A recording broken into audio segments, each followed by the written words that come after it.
All right, we are back in session. And before we go forward and continue with public comment, I have a couple things to say.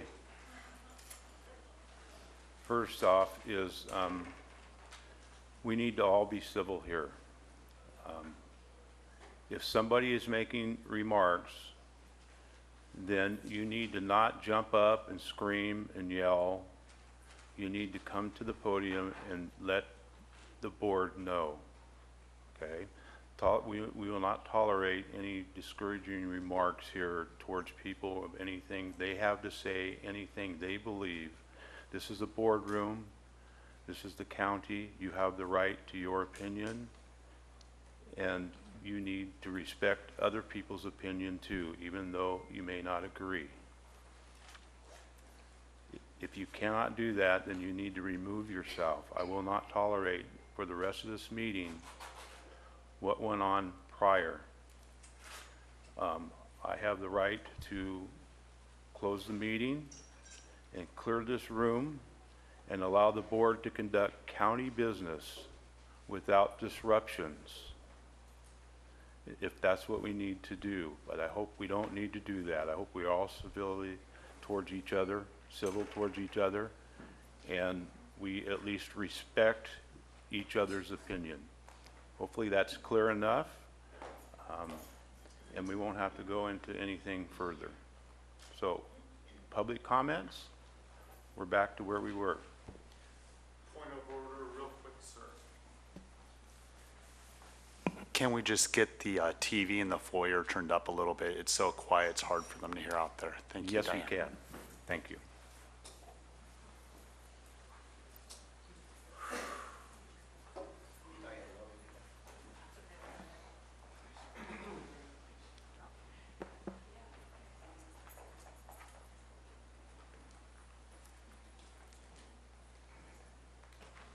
We good? Okay. All right. Next public commenter.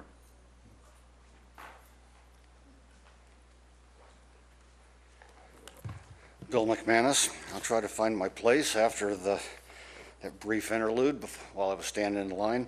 When it comes to, I just want to keep it on the ordinances. When it comes to the regulatory ordinance, I'm surprised at how quickly it's grown and how vastly different it is from the first time you introduced it, going from 50, a cap of 50, and then lotteries, and now we're up to 100-acre minimums, which could be, as I understand it, almost 1,000 lots in Calaveras County available for this. So the scope of growing is expanded greatly.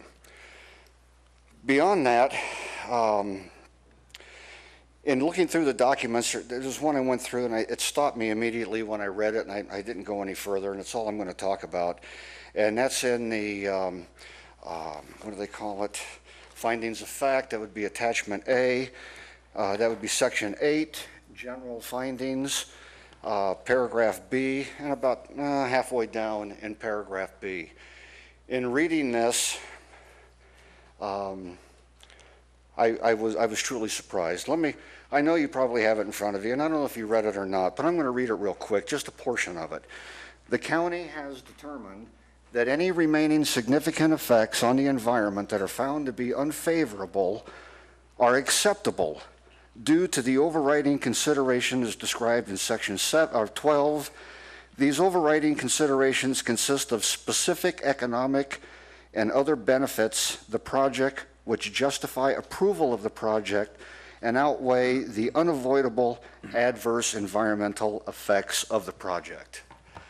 My question to you is, and I hope someone's writing down the questions, I want to know from the supervisors, what is that value? You have placed a value on the livelihoods and lifestyle and property of people in this county. How much is it? You must have a number. You have to decide whether you're going to sell this county out for money and all the livelihoods and lifestyles of law-abiding citizens. How much is that going to, how much are you going to get for that? And you don't have to tell me. Tell all the people out here. They're the ones whose lifestyles and livelihoods are at risk. and you've put them on the auction block. Please tell me how much it's going to take for you to say, we're sorry, the money's more important than your lifestyle. Tough. That's the only question I have, and it's right in your statements of fact. And this is not some whimsical musing of staff. This is a document, and it's a document of fact, presented as fact. And if you want to deny that it's in there, that's fine too. But please tell me how much Calaveras County and our livelihoods are worth. Thank you, Bill. Thank you. Other public comments?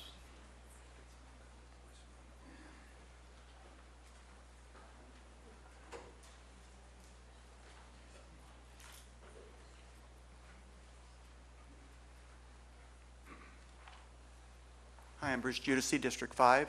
I've been looking through financial statements and audits for the county and looking at how the county has balanced its budget this year and how it's balanced it the past couple years.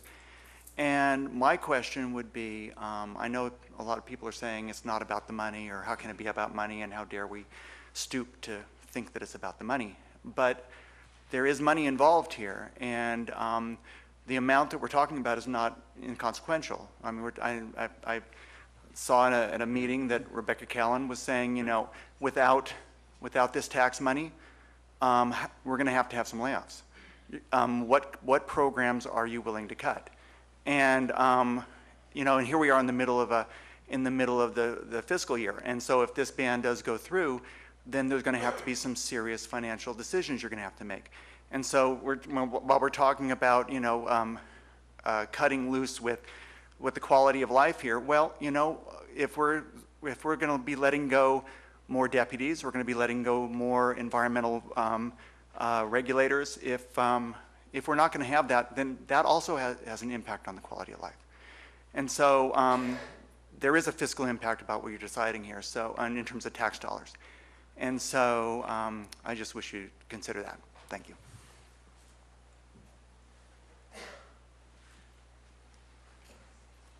Bonnie Newman from Double Springs. I had a question or two.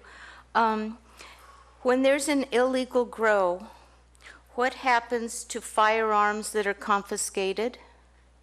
Are they melted? Are they sold? Or what is done with them? What happens to any money that is confiscated?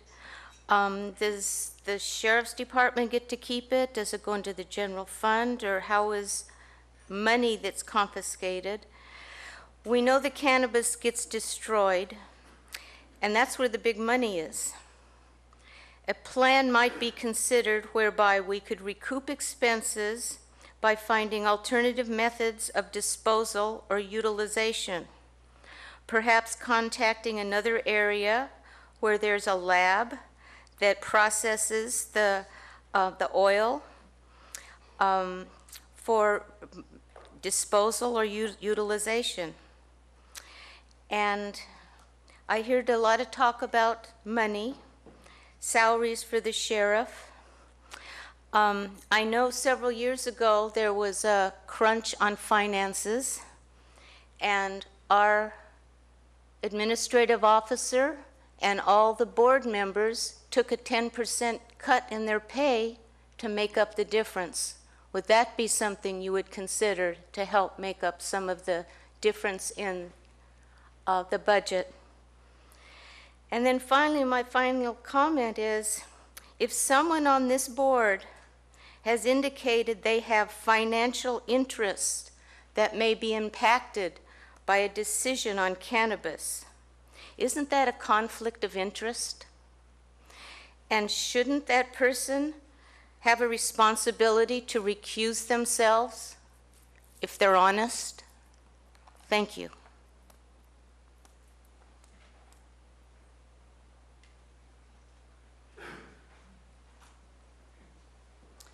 Hello, I'm Jessica Clofun. I'm from Valley Springs. In regards to the regulations being proposed in the ordinances, I believe that the purpose of these ordinances is to protect our environment and our communities, environmental hazards, safety, things like that. My concern is that the proposed regulations, many of them are about the site of cannabis or the smell of cannabis or how close to the property guidelines it is, when none of these really are affecting the environment or causing security risk.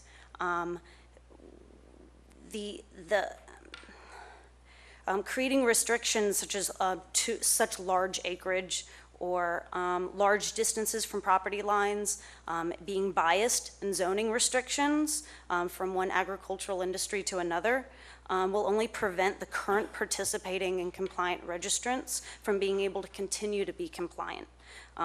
This effectively reduces the number of actual possible compliant registrants to be left to little to none, leaving therefore little to none Measure C tax coming in. This also prevents a thriving industry of a huge majority of the residents, preventing them from continuing to build a legal agricultural industry that they've already invested time and money in. All the people and all the citizens here are equal, and the lifestyles of everybody maybe feel like they're at risk from one decision or another, but everyone needs to be treated equally with the industry and the pursuance on how we choose to pursue, as long as we're compliant and we're safe and legal in our actions. It's not about the properties that are allowed and that are capable of these actions. What about the people who have already been compliant and the properties that have already been in compliance from the guidelines that were already put out from the prior ordinances? How do we encourage these people to continue to be compliant and allow them to continue to be compliant, and not being biased in the zoning and so restrictive on these regulations to where the majority of these people that we've already seen step up, participate, involve themselves in trying to create something for this community that's better. Whether you agree with cannabis or not, this is what's right. It's supporting an industry that is trying to support the community.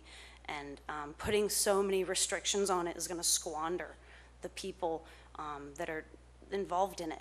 Let's take some more advice from the people in the industry that you guys agree with, that you guys see are being compliant and are seeing being active in the industry and are helping.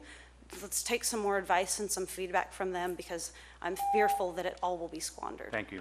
Thank you.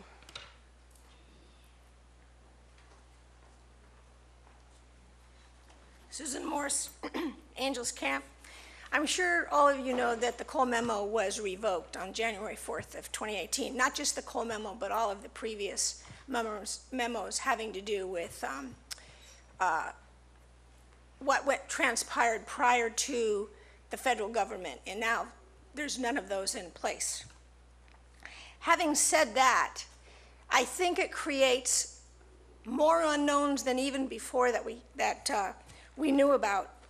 And one of the unknowns, I remember I was here on December 21st, and I was talking about my call to Cannabis, and I was asking questions concerning licenses and track and trace.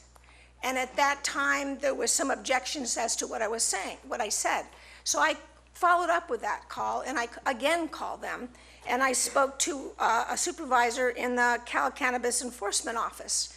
And she brought to my attention, which I didn't know, and maybe some of you don't know, is that the track and trace system, which was discussed on the 21st, that we may rely on that. The track and trace system, what I learned was to comply with the Cole memo. Well, the Cole memo is gone now. And I guess the other states, Colorado, Washington, Oregon, they did that too. And this enforcement officer told me that they put that in the track and trace to comply with the Cole memo. Well, so I said, well, what happens now that the Cole memo is not going to be, it's gone, it's been revoked? She said, we don't know. It's an unknown. And she said that their lawyers are working with that. So that's one item. Also, I brought up the fact that who will have access to the track and trace if in fact it continues in the future? Will local jurisdictions, meaning city government, county government? And she flat out said, no, as of now, there is no access. Okay, and what she meant by that was, there's just no access. The only people that'll have access are cultivators who get annual licenses. Now, sometime in the future, they may open it up to local jurisdictions, but she did not know that yet. And she said also it would have to go under some sort of a memorandum of understanding. So I went through it again, I repeated it over to her, and anybody wants to know the information of where I got this from, that's 2 times now I've been told the same information about the track and trace system. So I don't want us here to rely on something that maybe will not be available to us. Thank you.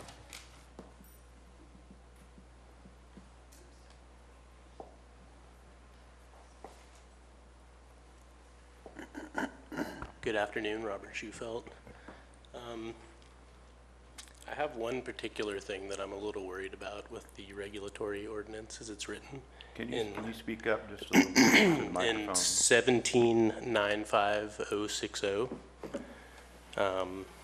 big F, it's discussing some sort of process that you go through if you are registering a parcel that is adjacent to a parcel that is zoned for residential use. According to the, Article 3, Title 17 of the Calaveras County Code. If you read Article 3, Title 17 of the Calaveras County Code and look at all of the different base zonings, they all allow for residential use. So I see a big cluster here that could ensue, or maybe it's a Trojan horse, I don't know.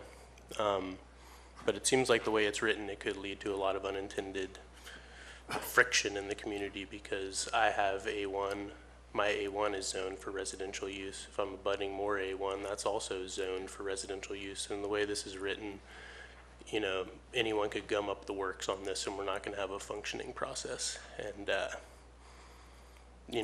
thought we had maybe clarified this in the meeting in early December, middle December.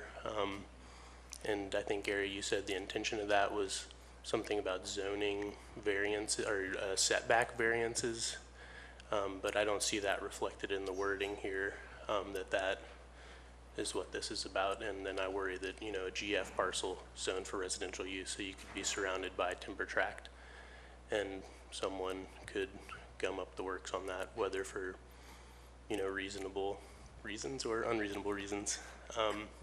And that's what, I hope that that's what we're all working on in good faith here, is to try and make a workable solution where the majority of the county can move forward and come up with something good here. And I hope that we can do that, because the best thing for us is a nice regulated market here where most of the problems that I've heard seem to be problems with the state regulations. Track and trace, that's the state, they're implementing that. We're going to be compliant with that. I don't think that that is contingent upon the Cole memo that actually doesn't deal with our medical problems. There's an act of Congress, the Rohrabacher-Blumenauer amendment that deals with protecting us in our activities here. So just keep our eye on the ball. Hopefully we can make a workable system here, and that's what we're all working towards. Bye.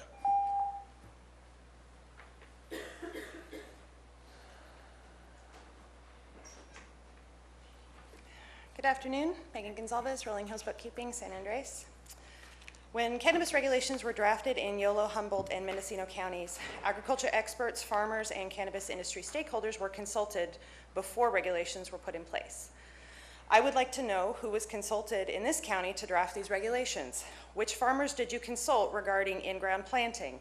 What reputable environmental or financial specialists did you reach out to discuss the potential impacts of displacing over 400 farms? I've seen only 2 reports introduced in this body, the EIR and the silent poison paper provided by Supervisor Mills and Mr. Cox. Both reports' credibility and accuracy have been greatly called into question on multiple occasions. Listening to public comment and claiming it to be talking and listening to experts isn't accurate. A dialogue is required. Questions need to be asked and answered, which, to the best of my knowledge, has not happened here. It seems you've grabbed numbers out of the air, thrown them on paper, and called it regulation. And yes, I'm sure some of you have listened in public comment, but the large majority of information shared at this podium is opinion-based and not fact. I've seldom heard numbers or reputable reports quoted here. Over 700 people registered to cultivate here in 2016. This county took their fees, gave them guidelines, and said, have at it. This county has happily accepted over $10 million in canopy tax fees. Now you're looking to push most of them out with these regulations. Merriam-Webster Dictionary defines bait and switch as the ploy of offering a person something desirable, then thwarting expectations with something less desirable. That is precisely what this county is doing. You have given an entire industry hope, and now you're about to yank the rug out from under us. I certainly hope you reconsider it. Thank you.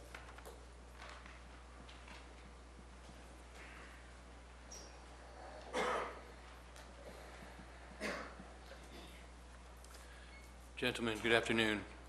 Thank you for all your service with regards to these matters.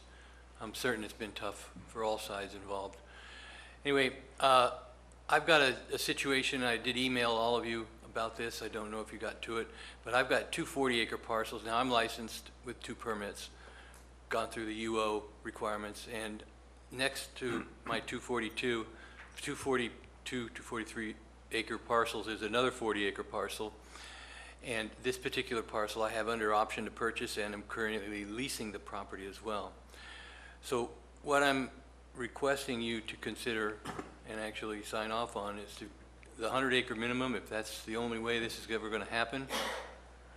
I believe that it would be a fair, reasonable, and decent extension of the 100-acre definition to have it contiguous, whether or not it was in the process or needing to have been merged.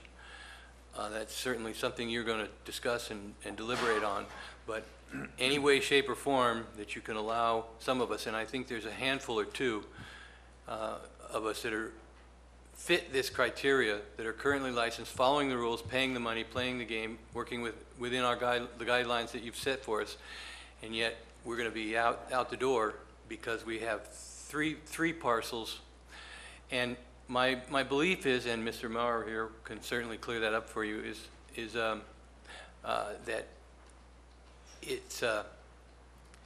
it's just need to be a change in the definition of parcel. It doesn't need to rewrite the ordinance or add other things unless you see fit to require that.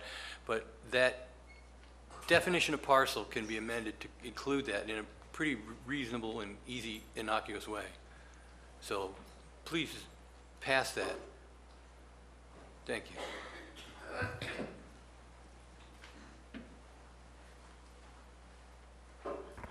Ben Stopper, District 5.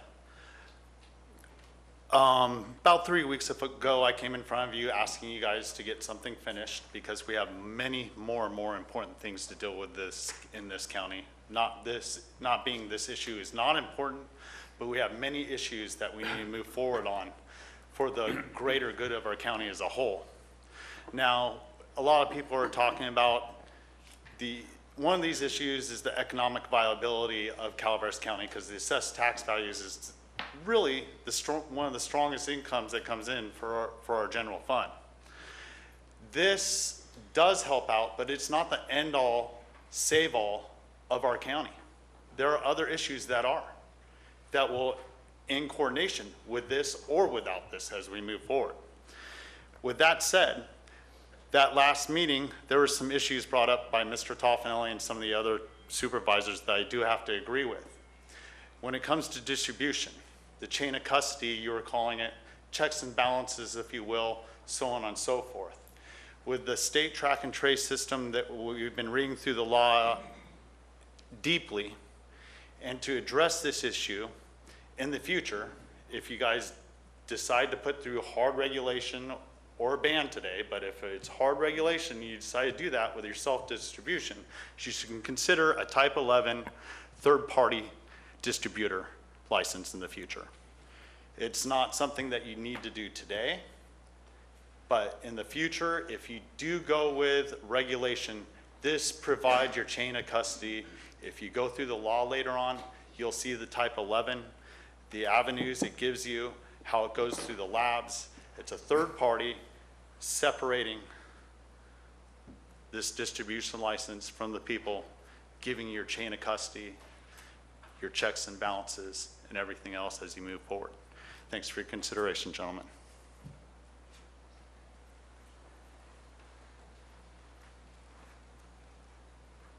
Good afternoon, Honorable Chair and members of the board. Today, we would like to take the opportunity to clarify what was discussed during the last BOS meeting regarding distribution. Producers can only apply for a Type 11 transportation-only license, which would allow them to transport sample products for the sole purpose of marketing and brokering their own product. Once a self-brokering direct sales order is placed, this license type, also codenamed self-distribution, does not allow the license holder to transport the product to the buyer's site and also does not allow him or her to organize the product for testing. Therefore, once the product is sold via a sales order being placed, the producer will still have to engage with a third-party distributor in order to transport the sold product batch to the distributor site to have it tested and transported to the buyer's site if testing is successfully passed. In addition to having the third-party distributor collect and pay taxes and manage the track and trace compliance end-to-end process. In order to be able to do what you were discussing during the last meeting, a Calaveras grower would have to apply for a full Type 11 third-party distribution license and become a full-blown distributor. Please consider that we are moving into 2018 with probably 20 to 30 professional third-party distributors at an entire state level. If we allow, let's say, 200 growers here to become permanently licensed in the county, making such a high number of full third-party distribution licensees available to them, this would make very little to no regulatory and commercial sense. The full Type 11 distribution license type is meant for a professional third-party distributor or a big producer and sizable vertically integrated conglomerate invested in multiple license types. It is not meant to be made available to a vast number of small to medium cultivators. If made the only distribution choice locally via the county's regulations, the process, compliance, and technological complexities, along with the capital investment, operational, and licensing demands placed on our growers community would simply risk putting the vast majority of them out of business. In addition to that, wherever workable, it would substantially increase the control and compliance risk within the local supply chain, because as very correctly counter-argued by the majority of the board during the last meeting, such a self-distribution model on such a scale would constitute a serious breach in the local supply chain segregation of duties and therefore vital chain of controls. For the very first time during the last meeting, we found ourselves in agreement with the position taken by Supervisors Tofinelli, Mills, and Clapp on this issue. The third-party distribution model design in Malcursa is a powerful control and compliance tool, which could finally realign and lead all of us towards a sensible industry regulation conclusion. Gentlemen, we urge each of you, our industry community, and the public at large present here today to consider embracing the distribution debate as a leverage to finally achieve an acceptable and properly regulated industry here in our county. Thank you for your time and consideration.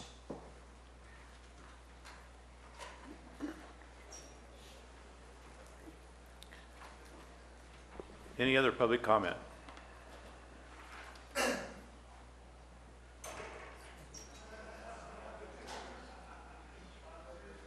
Hello, Board. I talked at a previous meeting. My name's Don Nye. I am a new resident of the county. I recently purchased 90 acres just outside of San Andreas. I'm interested in starting a new business in the county. I've spoke with the planning committee. I've met with Gary, and I am one of those people that has no intention on growing cannabis. However, that industry would be instrumental in supporting an analytical testing lab as part of an environmental and agricultural products testing lab that I'm interested in starting. My wife and I are anticipating starting that company. We would love to start it in our own county and pay our taxes and support the county here. We have right of first refusal on commercial zoned or industrial zone property, and it's a good fit. The concern I have is with all of us here in where we come down on regulatory versus banning, etc. I have my personal opinions and I'm going to keep those. However, in either case, I am interested in getting a license that would allow me to operate this business inside Calaveras County. I don't see a conflict of interest. I would be interested in any questions or concerns any of you have. I'd more than welcome them, and I would be willing to answer any and all. So I appreciate your time, and I look forward to talking to all of you on this in the future.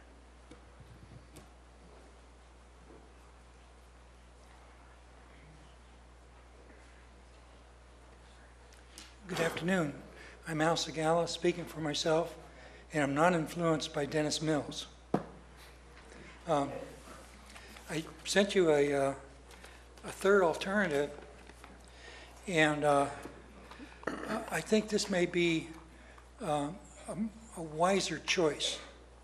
The problems we're going through trying to regulate or ban something that's such a vast industry in our county is just almost unsurmountable. And even the best you could do would probably have enough flaws that would hurt a lot of people. So I'm suggesting that you take a third alternative, go ahead and let the state regulate cannabis in Calaveras County.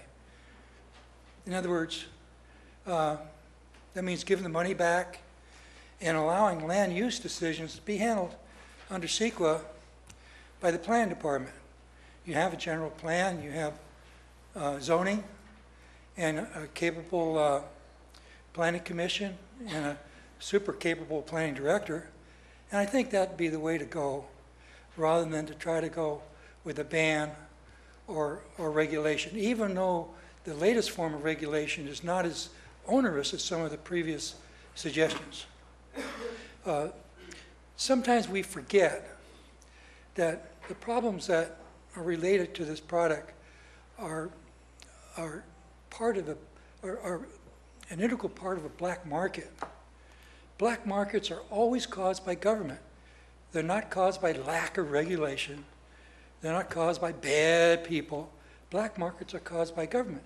The reason why this is so, and this is the truth, is because it takes government to ban something that people want. If people don't want it, well, you don't have to worry about black market, there'll be no market. If you're banning something that people want, just like alcohol, tobacco, or anything else you want to ban, you develop a black market. Once you have a black market in place, then it's a magnet for crime. Obviously, there's no protection, no legal protection for people that are manufacturing or buying or selling that banned product.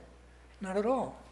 They're at the mercy of not only what government would do to them, but also what criminals would do to them in the way of thieves and worse. And so when you create a black market, you're making a bad environment for the community. And by banning or over-regulating, you create a black market. It doesn't make sense to do that. Thank you.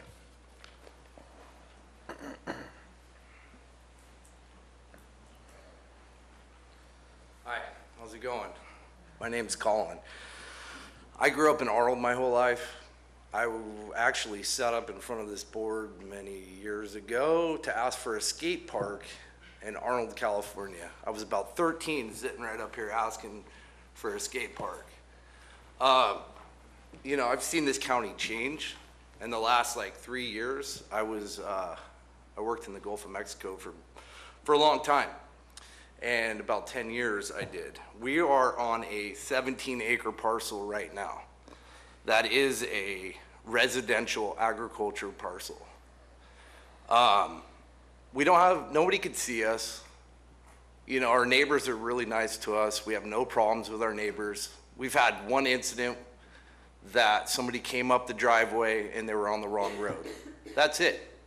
There's no view of anybody coming through our property that could see anything. Now, this 100-acre parcel or ban you're talking about right now is going to set up for people with lots and lots of money. And you guys are gonna bring that to this county, either on a ban. Eventually this is going to be legal throughout the whole country. It's coming. Everybody here that could say that it's not gonna come, it's coming. I mean, it's starting from state to state to state to state. There's 10 more on the list that are gonna go rec next year.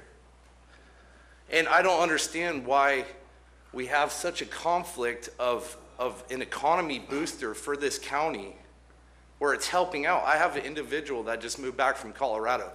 Her family's lived here for generations and generations. She just found out she was 3 months pregnant. Her boyfriend left her. She could call me and ask for a job and make some hourly wages. There's no other economy in this county that's providing that. You know, in those pictures, I've been on horseback in those pictures right up there and looking at those views right there. And this actually provides, this cannabis crop provides a soluble economy base to come to this county and help out so many individuals that don't have a job right now.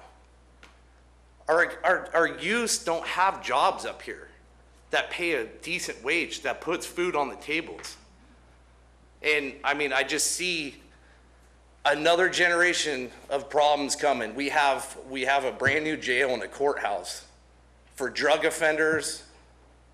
And I mean, drug offenders, nonviolence, there might be a couple that, you know, we had a nice high-speed chase in Arnold, but that's it. You know, I mean. Thank you. Any other public comments?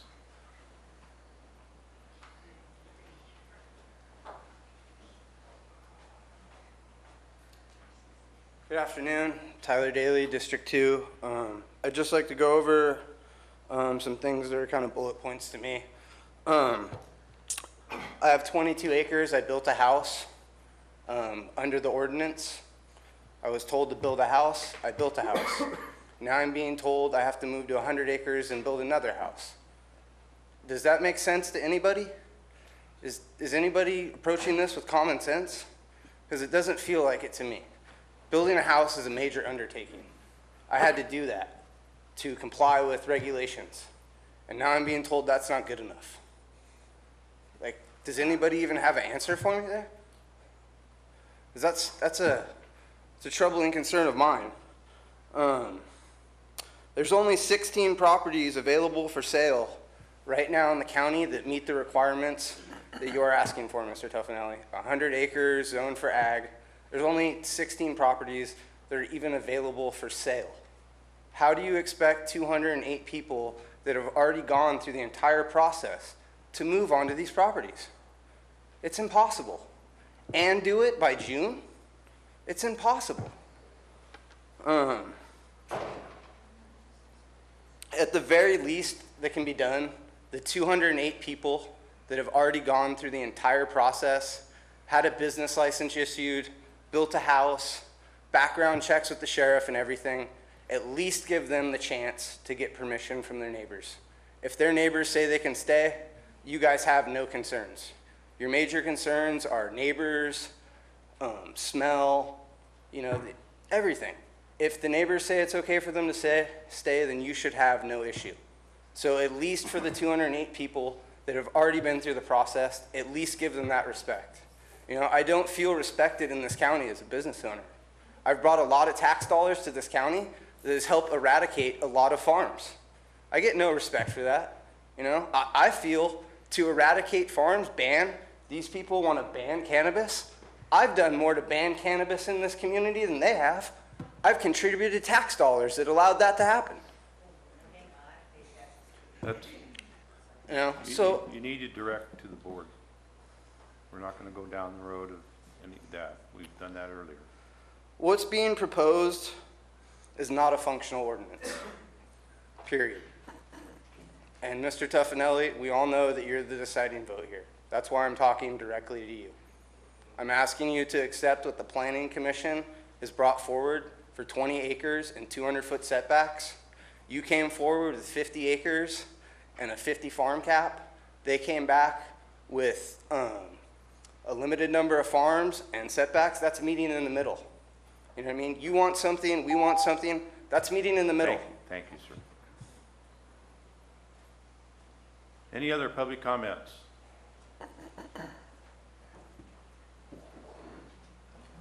Chair, might make a suggestion. when people are wanting to make a public comment, can they please get up? Because one person talks and everyone quits, then we have someone else come up. It's really dragging the meeting off. If someone needs to talk, please have them get up and wait in line. Thank you. If outside or anybody in the room wishes to speak, can they please come and get in line at this time? 5 in a line.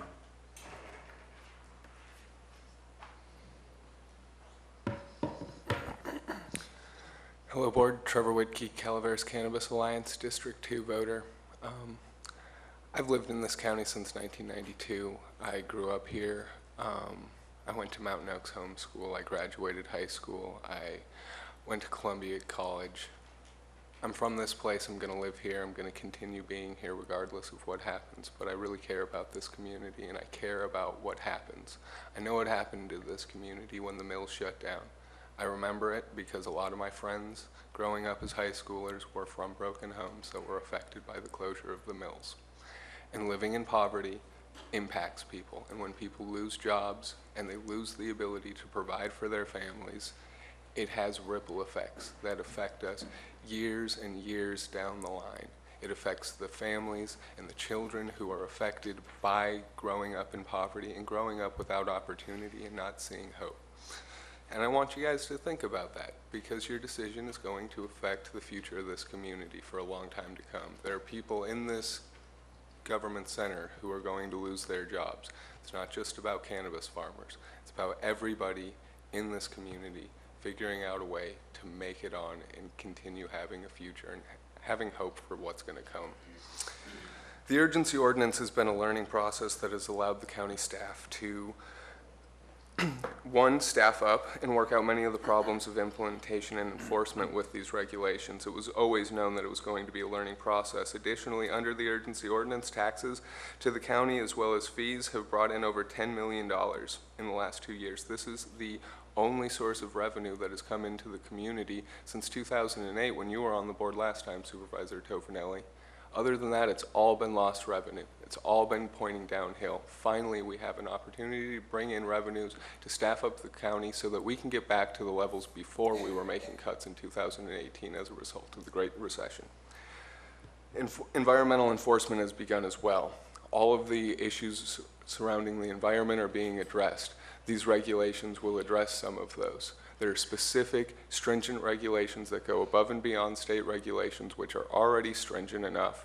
And the DPR's list of approved pesticides, there isn't a single hazardous chemical on that list. All of this is already being addressed. The regulations remove cultivation from residential zones. They create additional environmental regulations on top of the state's. You need to consider the message that you're sending to everybody in the community, the citizens as well as to other businesses. Who's going to want to come here and set up business in this county when you throw out hundreds of businesses and make doing business impossible? We need to improve our reputation as a business-friendly community, and we need to move forward with sensible regulations. The Planning Commission and the board's suggestion are.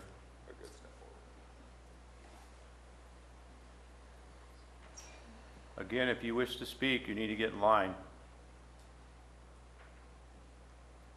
Hi, Dina Morris. I just want to say I still support a ban on commercial marijuana in its entirety, and I'm still waiting to get my freedom and life back in my community. The industry, it isn't the people necessarily that are doing the growing, but what they brought in is a lot of other people, thugs, that want to grow and are doing so and hiding in plain sight. We've had these grows eradicated from my neighborhood in 2016, only for them to return in 2017 and straight up tell our sheriff, we'll see you next year. So again, I think the most important thing is safety for families. We need to ban commercial marijuana in Calaveras County and restore our lifestyle and our values here and protect our children. Thank you.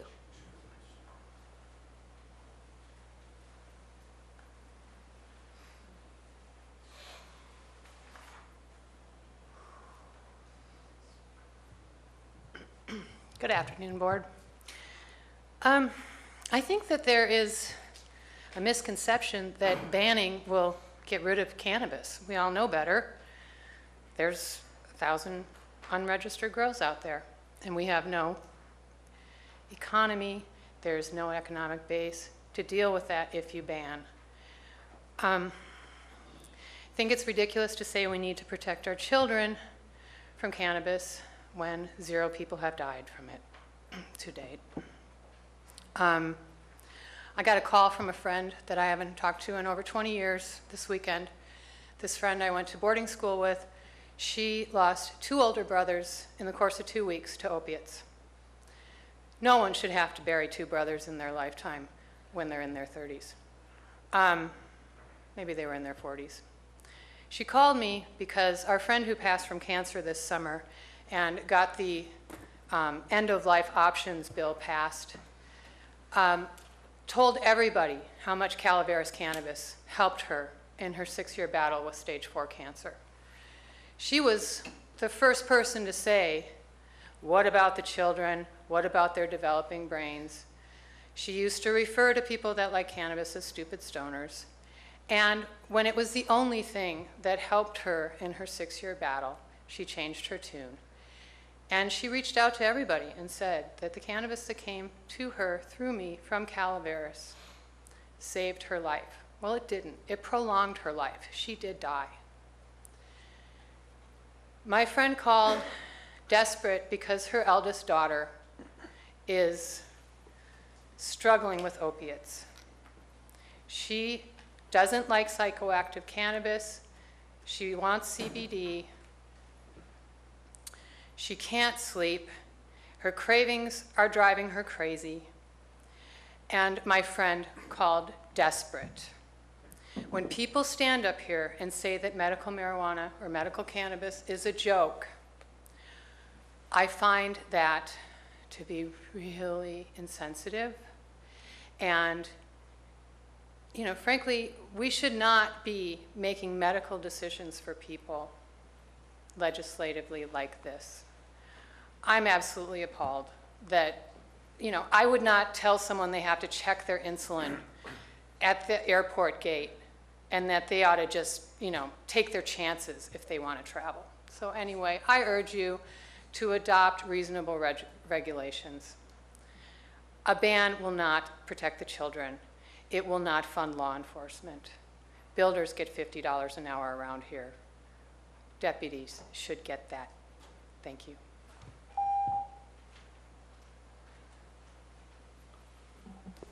Any other public comment? If not, I'm closing down public comment and we'll bring it back to staff. Peter and Julie, there was a couple questions asked during public comment. Do we have any?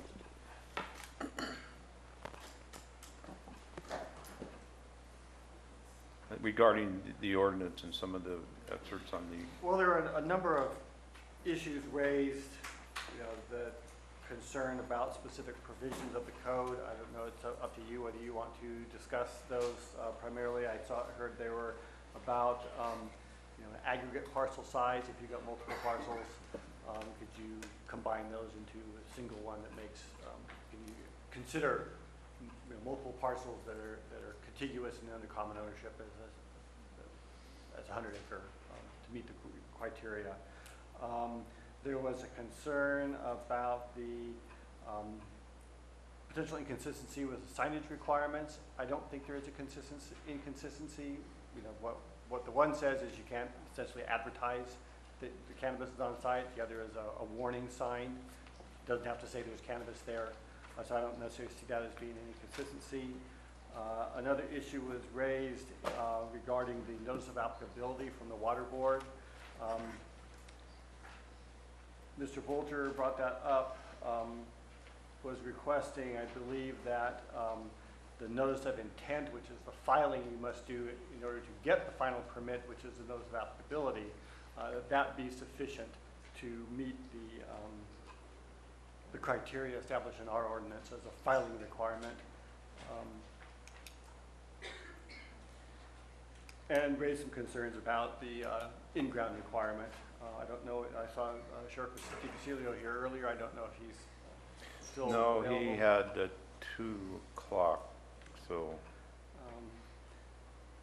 Mr. McManus raised a concern about the statement of overriding considerations in the findings of fact of the EIR, where you have identified impacts that cannot be fully mitigated, and the impacts have been reduced but not reduced to a level of insignificance. The county must make findings that we've done the best we can, and that there are other considerations that have been taken into effect in allowing the project, which is in this case is the ordinance, to move forward. I believe there were I think 2 or 3 issues that we were not able to fully mitigate. One was on odor, the other was traffic. There was one.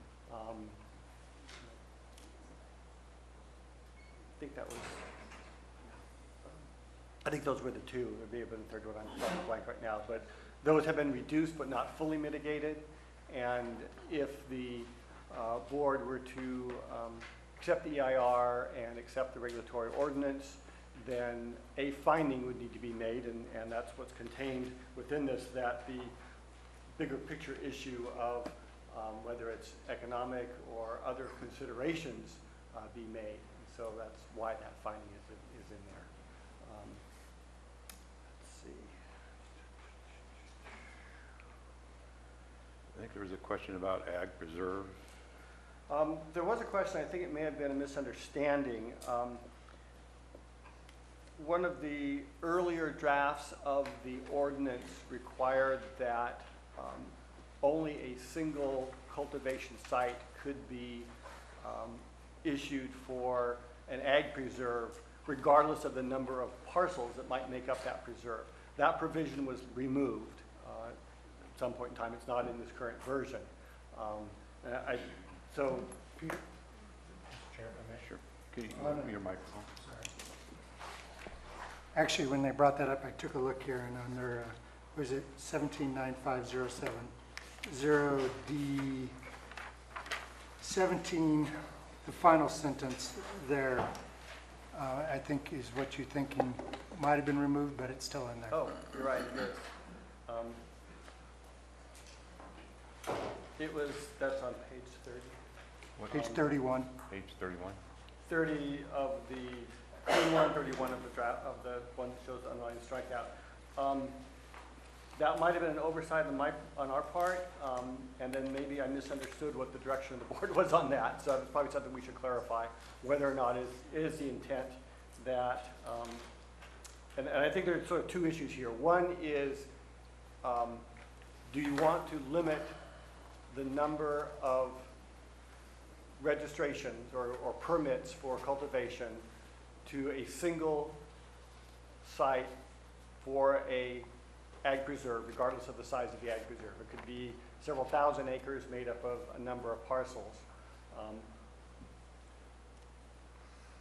So that's one aspect of it. The other aspect, I think that this was, Mr. Tryon was suggesting that if you have multiple parcels that are less than 100 acres, but are under ag preserve, that would qualify as meeting the 100-acre criteria. So there's 2 sort of separate issues here. Yeah, I think they're very separate. One is that, you know, the big umbrella of the Williamson Act. The other is, can you amalgamate properties? Right. So I think we ought to probably take those on in separate pieces. I think we should address each one separately. I would agree. Because yeah. There were several speakers that suggested that distribution licenses be included, as well as some of that suggested that testing also be discussed. Those issues were discussed at the last meeting, and the majority of the board, if I recall, said at this point, no, we're not willing to go down that path. That's all that I have from my notes. So I think that the issues really are the consolidation of smaller parcels to equal 100 acres, if that's something that you want to consider, the issue of the ag preserve, and the notice of intent versus the notice of applicability. This is under section 060B4, submittal requirement for the NOA. I would tend to agree that getting the notice of applicability before you could submit your application is probably not going to be feasible. And so changing it so that a complete application for notice of intent to be filed with the county, and that they have to submit the notice of applicability prior to permit activation probably makes more sense in the sense that the timing would work that way. They would have to submit all the requirements of cultural resources, biological resources, which they have to submit to us as well so that we can review them to ensure that there's no environmental effect on cultural or biological resources. So that, I think that change makes sense. The rest is sort of up to you as far as the policy decision you'd like to make on this. Chair? Yes. Could I ask Supervisor Tryon to explain when he was talking about the ag reserve? Because I'm sort of confused after listening to. Okay, thank you. See how to state this. First off, let me say I spoke during break with Leslie Davis, the assessor, and asked her on an ag preserve, what do you consider the parcel size? And she says, well, the parcel size for assessment purposes is the acreage of the ag preserve. We assess everything in that ag preserve the same. So in order to make my point, let me just discuss my own situation because I understand that. I have my wife and I have an agricultural preserve. It's 368 acres.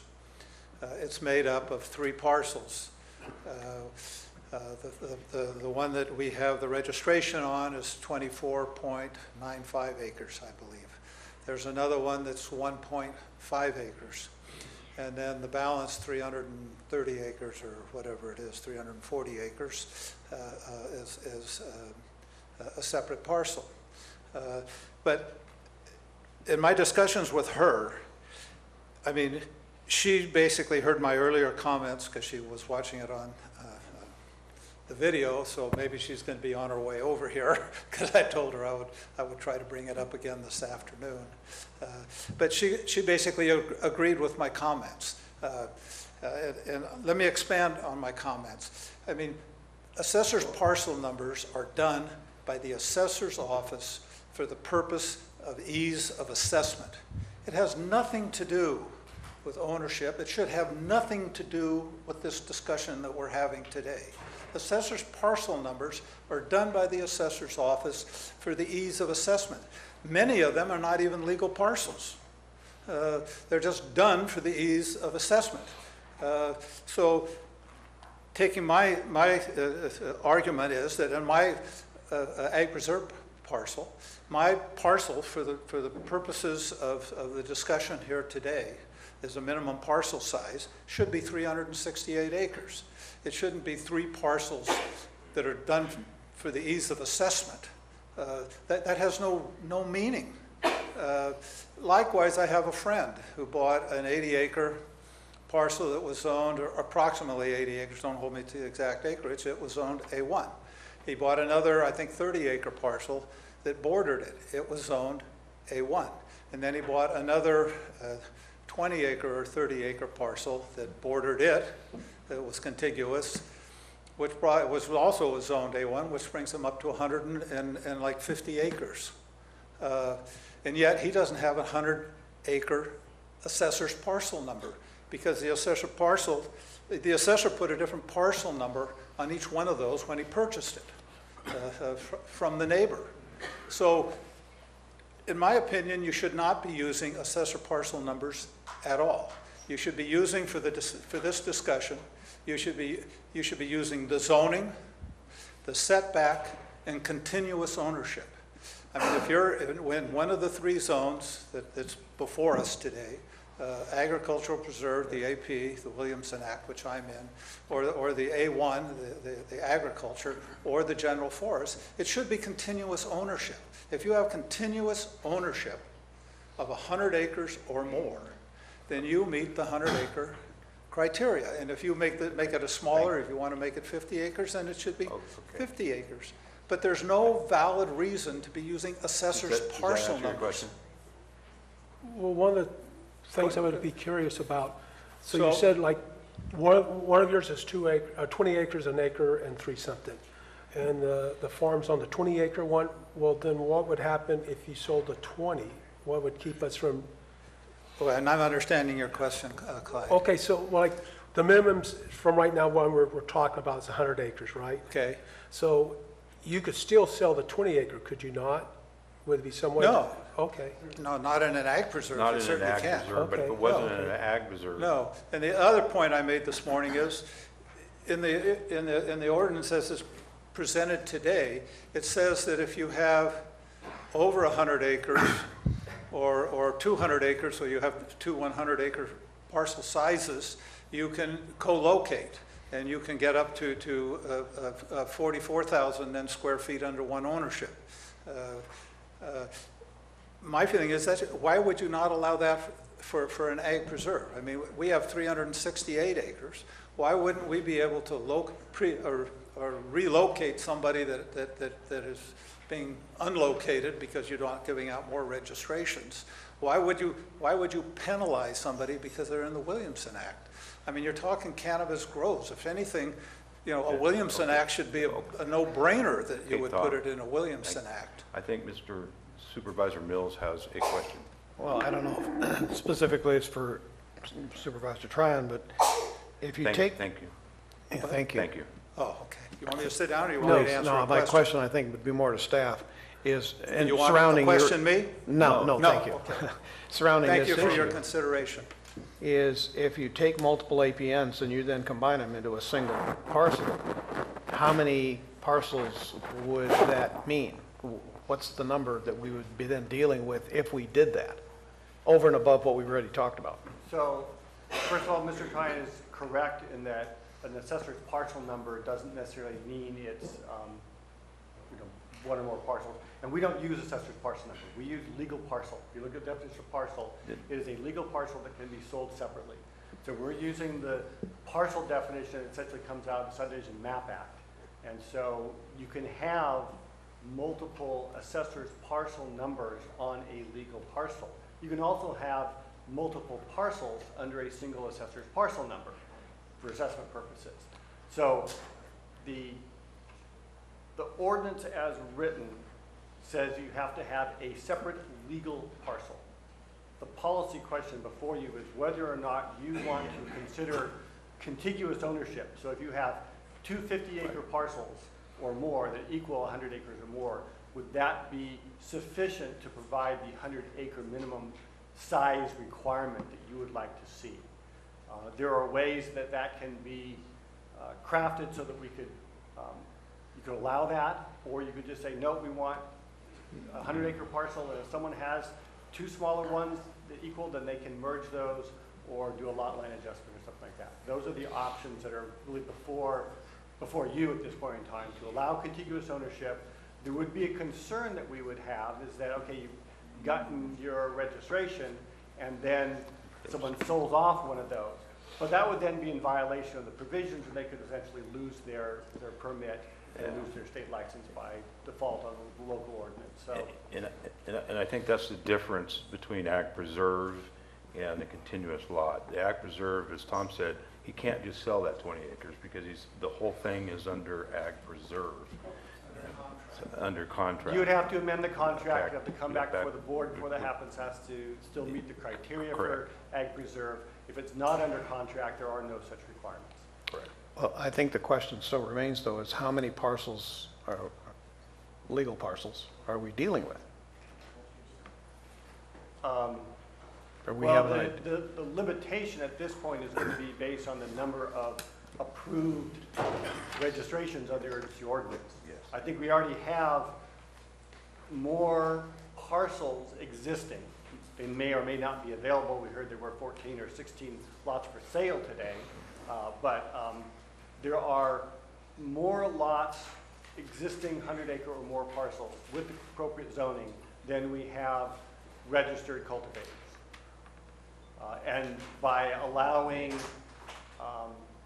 the combination of parcels, that would increase that number, but it wouldn't necessarily increase the number of growers. Just because there's 1,000 parcels that was mentioned earlier, doesn't mean there's gonna be 1,000 grows. No. Did that get to your question? Sort of. It got far enough there that we're okay right now. Mr. Chair, do you want us to start digging into this and start making amendments or changes or discussion? We can have a discussion. Supervisor Clapp, you're up. Supervisor Mills, you're up. Supervisor Oliveira? I have a request, Mr. Chair. Will we be able to take a break in the next 15 minutes to make a very important phone call I just received? We can take a break right now. As a matter of fact, I wanted to say that we would go back into closed session because I have some questions that I would like to discuss in the closed session that we held open earlier today. So. I have 3 questions that haven't even been addressed. You had questions that weren't addressed yet? Yes. I asked them. What were your questions that weren't addressed? The confiscation of firearms and money on illegal grows, and the conflict of interest and recusal of people that have a financial loss or gain by virtue of the decisions made. Well, we can answer some of those. We can't answer all of them. Peter, do you have? I don't have an answer. It's really outside the scope of this ordinance, the confiscation of properties for illegal cultivation. That would be something that's a criminal issue under existing law, not addressed by this ordinance. And the sheriff's not available right now, so, okay. Yes, sir. Can I make a quick comment on the 100-acre? We're done with public comment. I was just saying there was a Butte fire. People can't sell their property if they're waiting for a PG&E settlement. We are done with public comment. Thank you. Okay. Being you said the sheriff wasn't here, I did talk to him on the way in, and he said he was going to address the board, and he did not have a problem with the containers being above ground. He said he would address the board on that issue. So okay. All right. You can hold that as an issue. Okay. We're going to go. Yes, sir. You need to come to the microphone. I object to citizens using this time to give anecdotal, secondhand information regarding to what the sheriff or staff said. They are advocating for their position. They are not answering your questions. And by the way, you didn't answer my question. Thank you. What was your question? My question was specific, and I asked it to be recorded and asked. I wasn't talking about the structure of CEQA. Okay. I was asking about what value you put on the land that makes it worth throwing our environmental concerns away for property owners. That was my question. Thank you. Thank you. Okay. We are going to close session.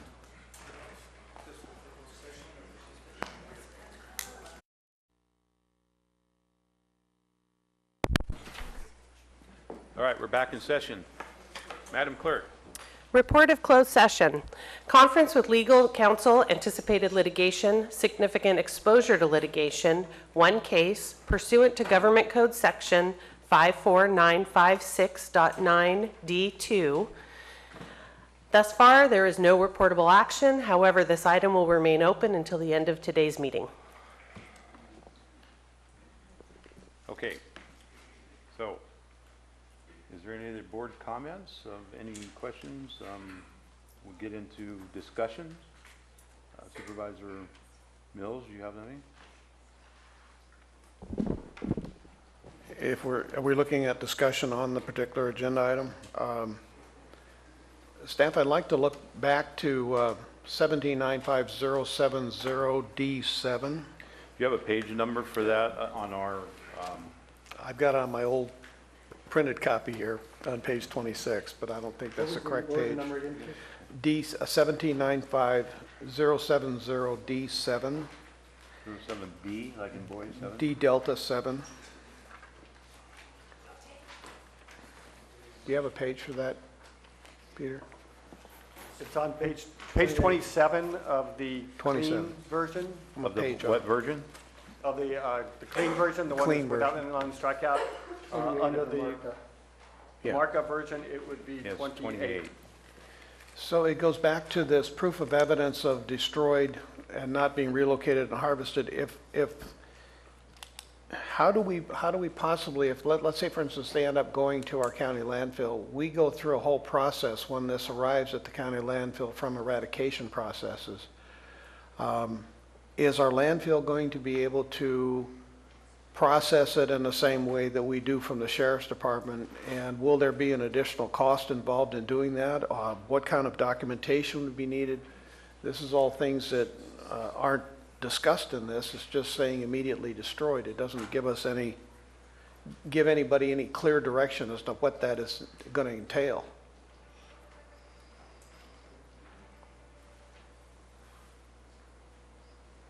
I don't think the intent was that we have a specific, here's the document you need to have.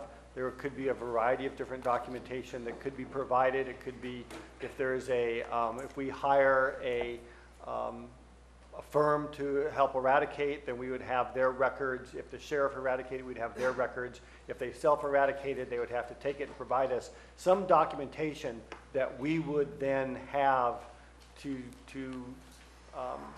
provide us satisfaction that all of the canopy was destroyed and that they didn't retain any for any other illegal purpose. There was a provision in the strikeout version that was added at the request of the sheriff, which is evidence that the cannabis has been destroyed as required, such as a receipt from a county waste disposal facility or a site inspection by county personnel shall be provided to the sheriff and planning department within 72 hours of its destruction. That was added at the request of the sheriff, and so thus far, Sheriff DeBasilio has indicated that he felt a dump receipt would be satisfactory because it wasn't the exclusive means of proving it, and I don't know all of the other ways of potentially proving it. I left it open by just saying such as. The point is the dump receipt by itself, how it's handled once it gets to our county landfill, and just simply receiving a receipt for taking it to the landfill are two completely different things. And I think Public Works needs to weigh in on just exactly how they would handle it and what would be involved from their side if they were going to issue that kind of a receipt. Well, there's a protocol in place right now for when we take Hazardous material. Well, as well, but any cannabis that's been taken from any of the abatements that we've done, it is immediately tilled into the landfill, and it's so that it can't be utilized for any other purpose. So I think those procedures are already in place. But it's the expense that's involved that isn't really noted here as to what it's going to cost to have a private individual take that material to the landfill and follow that process is currently being done by the Sheriff's Department or Environmental Health. Well, it's being done by code enforcement officers or the contractors we've hired to do so. There is a billing process that we use to, we end up passing that bill on to the cultivator under our abatement enforcement procedures now. So that same cost would just be, applied to the grower that if they self-abate and take it themselves. I don't know that we would need to have all of those procedural details in the ordinance. Those are things that can be established through standard operating procedures and fee resolutions, those kinds of things. We can put it in there if you feel it's appropriate, but I don't know that it's necessarily desirable to have that level of detail in the ordinance. Mr. Maurer, we've had during this, using 8.01, we've had a lot of voluntary abatements in the hundreds. Has there been a problem in verifying that these have been taken down using your current existing procedures that you described? I'm not aware of any, but I haven't been directly involved in that aspect. I know that we did have one incident where someone was told to abate. There was an indoor cultivation. They loaded up all their plants and took it to Sacramento. Unfortunately for them, fortunately for us, they had told us that's what they were doing. And so we denied their application because they didn't follow the rules, which said it had to be destroyed. Again, that would be a question that someone from code enforcement would have to. But my be able to understanding answer. from Mr. Short prior was there's roughly 200 self-abatements that happened once, so that's less than 1% of the time. And obviously, this person was not, we figured that one out. Yeah. So it's not a big issue. I don't believe it's a big issue, but then I'm not directly involved.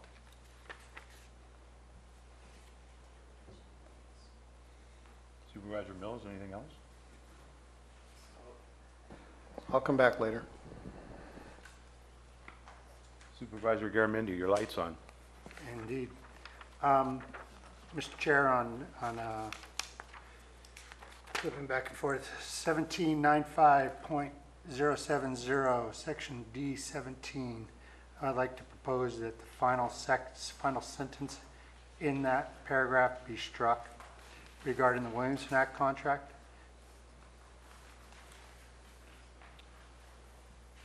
Can you read Sure, the the sentence. entire and then what you want struck? Sure. 17 reads, cannabis cultivation shall not form the basis for a cultivator to apply with the county to enter into a Williamson Act contract pursuant to California Government Code Section 51200 et al. However, a landowner who otherwise qualifies for Williamson Act contract due to another qualifying agricultural operation on the property at issue shall not be denied a Williamson Act contract solely because cannabis is also cultivated in the property. The next sentence is the one I suggest we eliminate. There shall be no more than one commercial cannabis cultivation permit issued per Williamson Act contract, regardless of the number of parcels within the contract. I believe that reflects closer what we discussed in our last meeting, and so I would suggest we strike that sentence.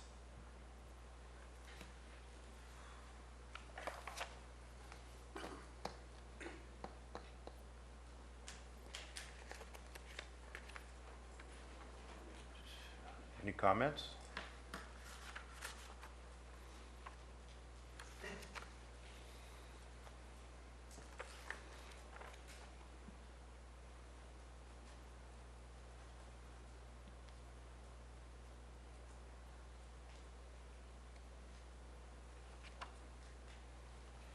Supervisor Olivera, do you have any comments on that issue? No, I see no opposition to that. I see no opposition either, so we will strike that last sentence. Thank you.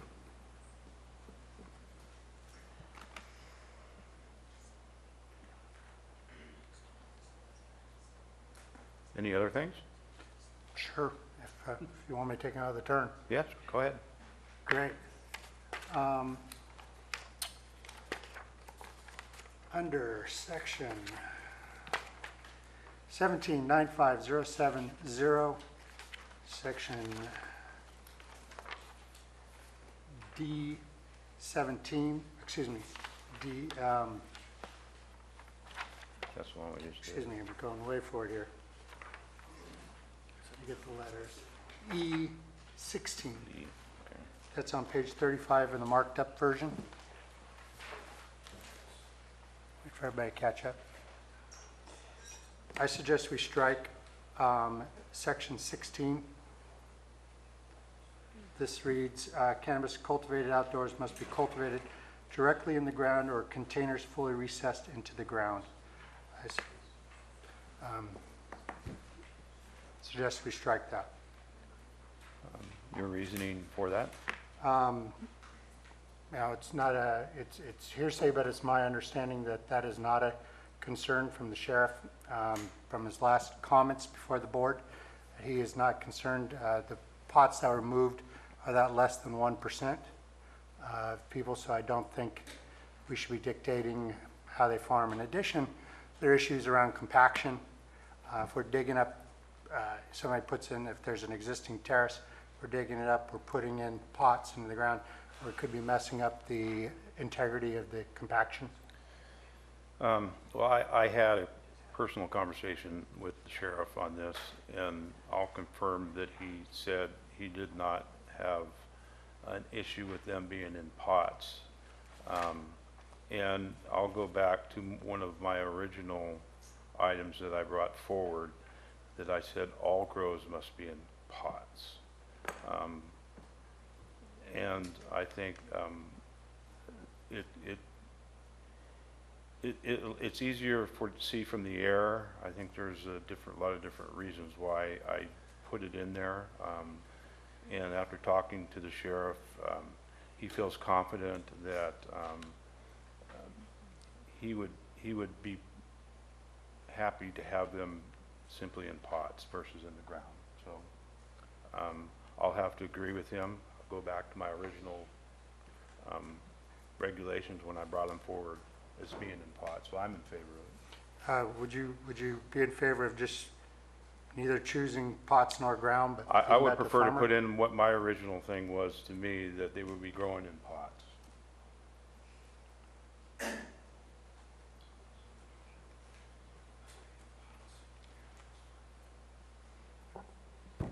Any other comments on that? Yeah, Mr. Chair, I have a comment. I can see from a law enforcement standpoint why the sheriff would make that comment at first. I haven't had a direct conversation with him regarding his preference now, although I did see him today.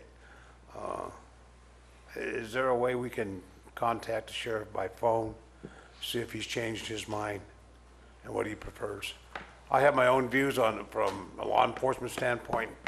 In the ground would be a lot easier to detect, but to eradicate would be far more difficult. So I'm not the guy digging the holes or moving the pots. Let's ask the people that are going to be doing that.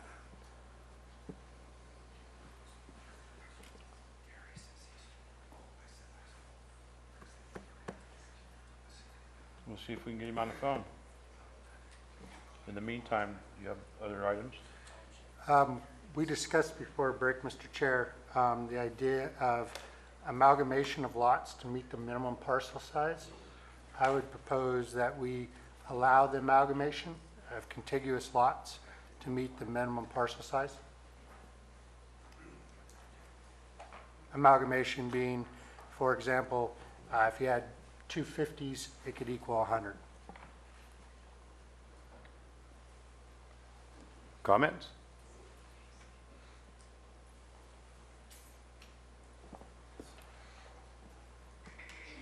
Supervisor Mr. Chair, Miller. I see no opposition nor Well, support for I that think- statement. I think there's thoughts going right Right. now. I can see. So Supervisor Mills? Yes, my only concern is that whenever you put a rule in place, there are going to be people that are going to spend their sleepless nights trying to figure out how to get around it. And with that, I just want to be sure that we don't create an endless chain of events here that would overwhelm staff. Yeah, hang on a second, will you, please?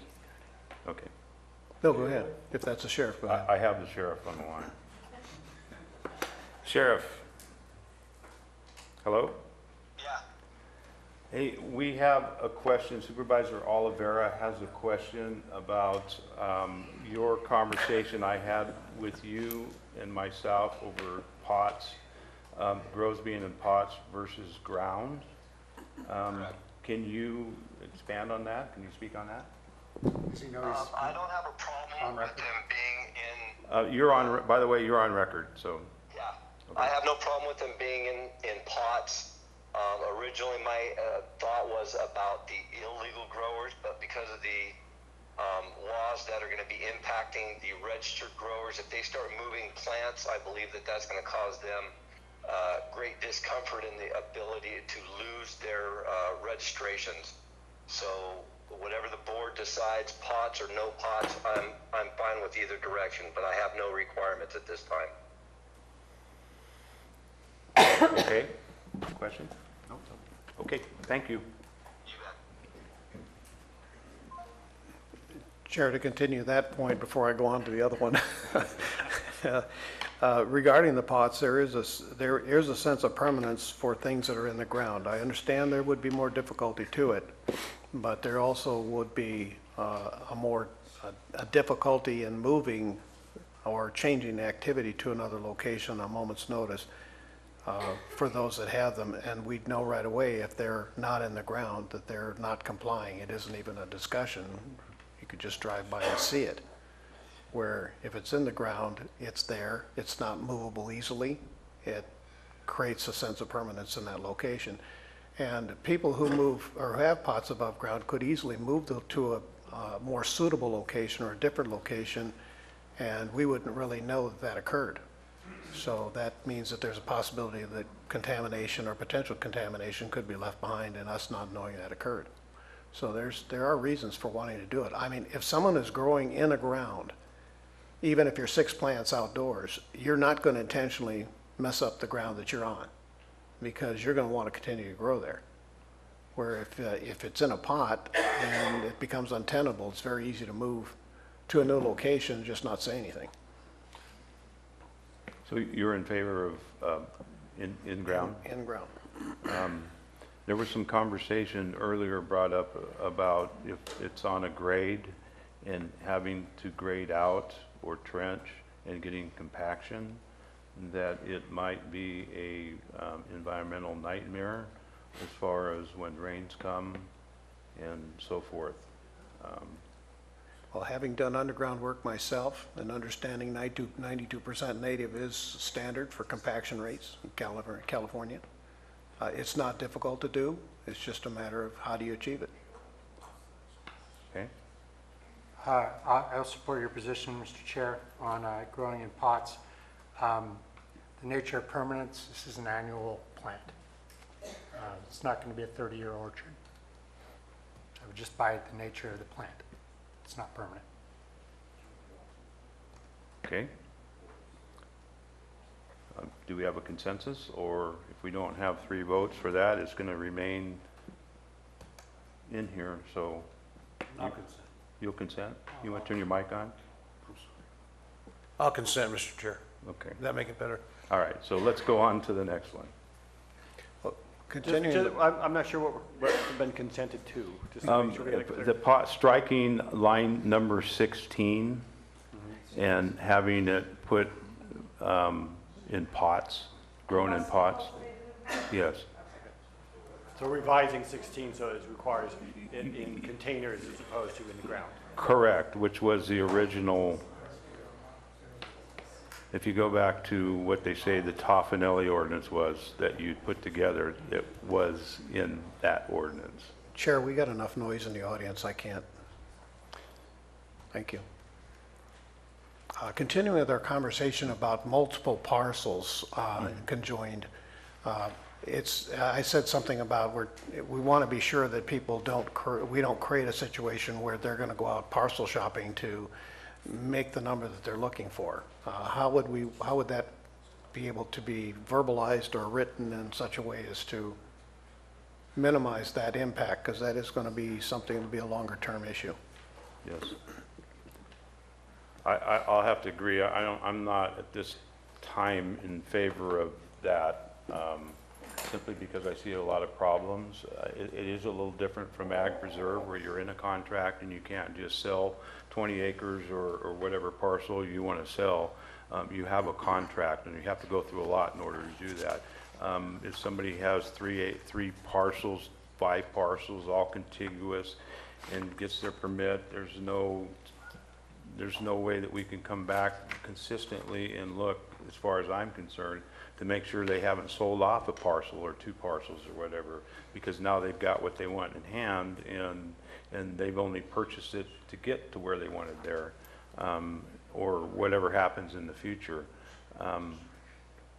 So at this point, I'm not really in favor of that situation. But Peter, I think you had some comments?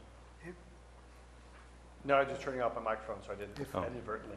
I just have a kind of a request for clarification. You were distinguishing it from the situation with Williams Act. Right now, the ordinance with that one sentence stricken says that you're still gonna need, even if you have a Williamson Act contract, an AP contract, you're still gonna need a 100-acre Correct. parcel. Yes. Okay, I just wanna make sure. Yes, you'll need at least 100 acres For a single parcel. for, yes. I think, Permission, Mr. Chair, I think that we're going to have parcel shopping no matter what. We are creating this right now. So, you know, it's going to be either everybody's going to be parceling or going to be trying to buy a 100-acre piece, or they're going to be splitting up large parcels, which I don't think is in the best interest of this county. And it gives people a remedy, a place to go. They can amalgamate with their neighbors or buy out these pieces. If they didn't turned around and sold that piece of property, they would be in violation of the code of our ordinance that we're putting together here, and therefore have huge financial risks. If they go through all this, gain their state license, and then turn around and sell a 10-acre piece of property, that's probably not a very smart business move. So there's not only, they're breaking the ordinance and they'll lose their permit, but they're also going to be at the risk of losing a lot more money than they'd gain by selling a raw piece of property. So I think there are safeguards to that, and it gives people an opportunity, a remedy to move or to put partnerships together. Does that change anybody's mind? I find three doing No, that. Loved hearing your voice, but I'm just giving it my best shot. Anyone? Supervisor Oliver. Mr. Chair, I am not in agreement with a 100-acre minimum. I'm having some difficulty with that, and I'm trying to be fair about this and listen to all avenues and all options. I want to hear some more information before I even decide on this particular 100-acre minimum. I feel that's really, really pushing it pretty hard. So I'm open to any information anybody can provide. That'll convince me. What do you think about the amalgamation, Supervisor Oliver? Well, I'll be quite honest with you. I like going back to where the original planning commission suggestion was at 20 acres, but I don't think we're going to be going there today. I'm just not comfortable the way this thing went from here to the sky.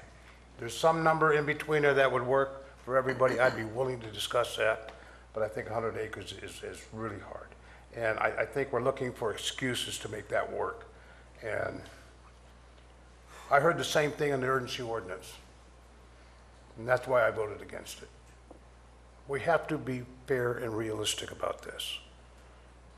I think that pendulum has swung too far to the right and too far to the left on any given time. So I'll reserve any comments until I can hear something that's going to convince me to make a decision on that. Right now, I'm not in agreement with it.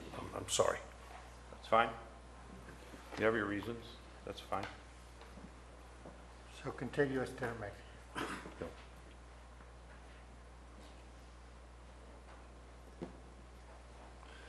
Anything else?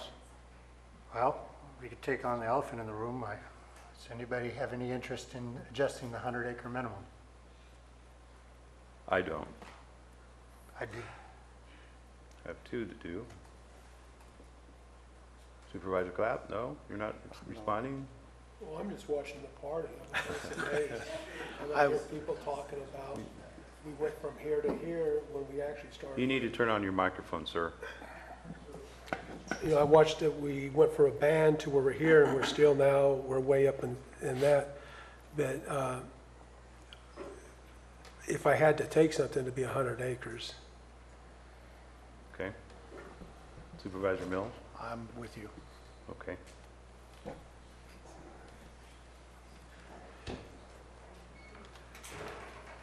So how about setbacks? 500 is a long way. On a 50-acre parcel, you're going to take it down to 5 acres in the middle of it, and that's got to be dead center.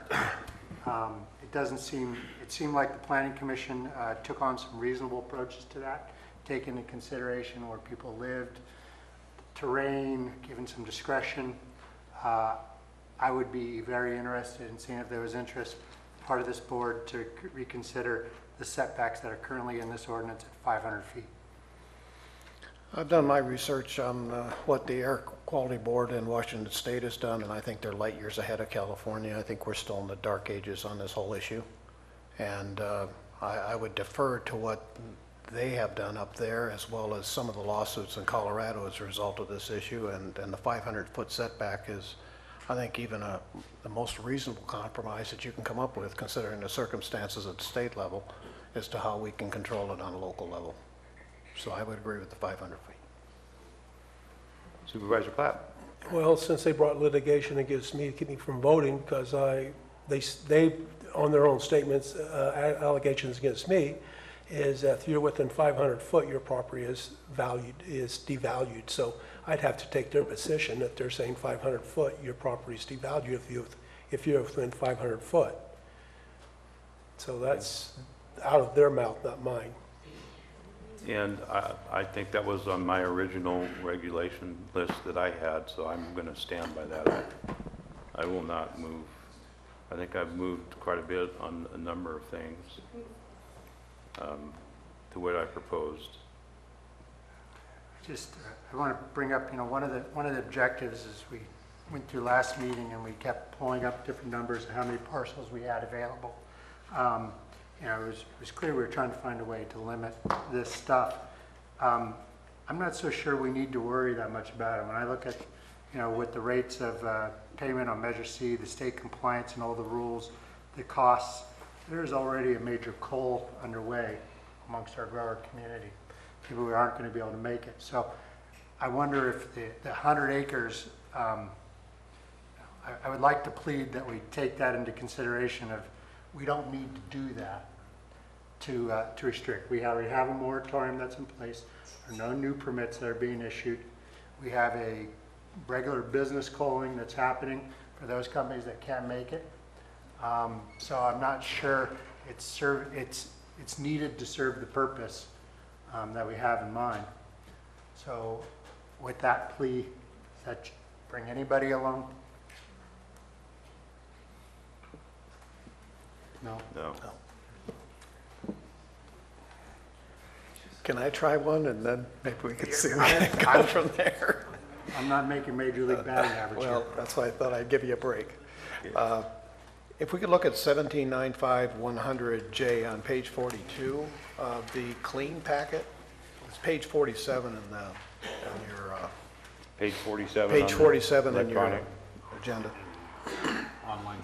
In the online version, yeah. Which Page 47 of the online version, packet page 47. It's actually page 42.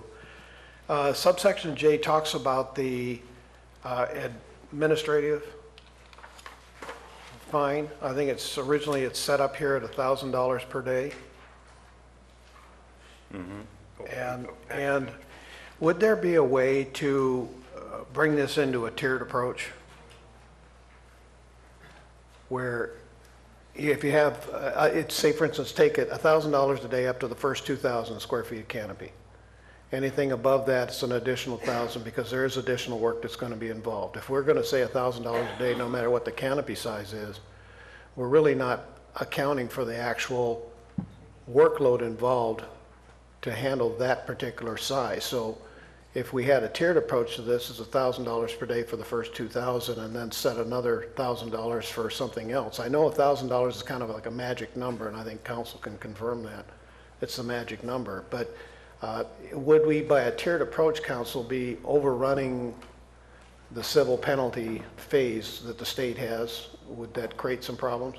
Well, I would just clarify, this is the fine that would be associated with it. It's not the cost of abating it. No. So the cost of abatement is a separate and distinct cost that is collected through the lien process that is different from the fine. So the fine is above and beyond the cost of abatement. I'm just simply saying the administrative portion, the administrative cost. Could it be a tiered approach?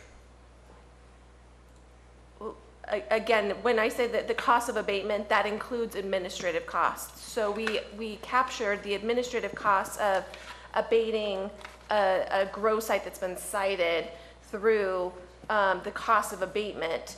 Then the fine structure is a separate and distinct situation. So I feel like we're talking apples to oranges here. I'm sensing that too.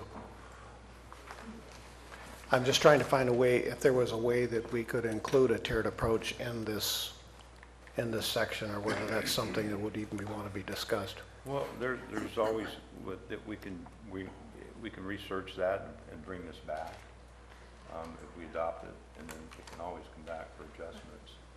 Can I add a little clarification? I think with Supervisor Mills, are you referring to just making sure we capture the full costs of enforcement and abatement by having a tiered fee? Yes. A fee, so that's a different section. Okay, than get me to there. 100J. Get me there. And so I think what we already have in here is that the fee would be based on a fee study that'll come back via resolution. And that fee study will hopefully capture all of the costs, and that would be a fee, the permit fee that they would have to pay.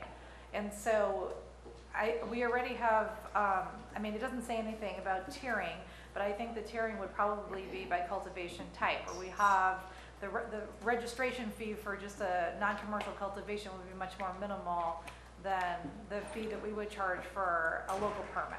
I'm trying to, other counties have handled this in different ways, and I refer to Madera County and Sacramento County, where it's a $500 per plant eradicated administrative fee that they set. That's what they're collecting right now.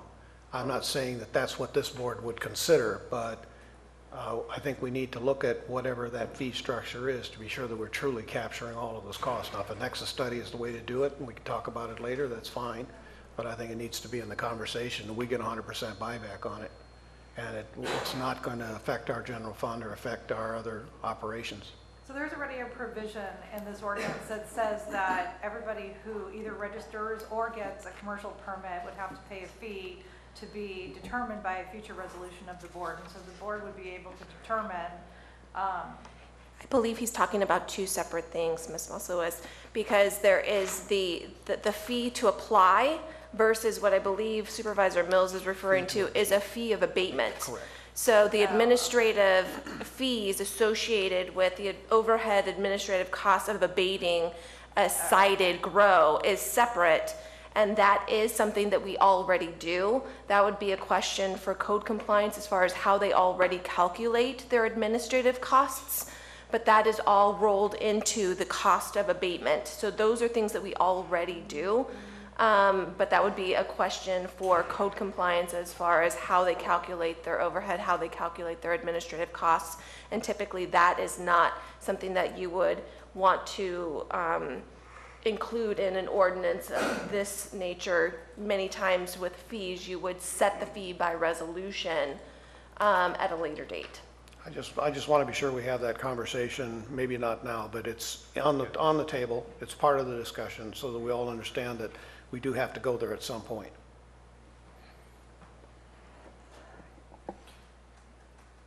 Mr. Chair, we didn't get back to the issue that Mr. Bolger brought up about the notice of intent versus the applicability with the WCB application. I propose that we go with a notice of intent. Looking at the backlog that's probably going to happen in Sacramento, I don't think it's reasonable to expect that they'll be able to turn that around in a short manner. And so I would propose that we change that to the notice of intent. Mr. Bauer, you have any comments on that? I think that's probably makes sense. I have some specific language changes if that's the will of the board to make that work. There's consensus on the board to make that change. Does anybody have any comments on it? Then.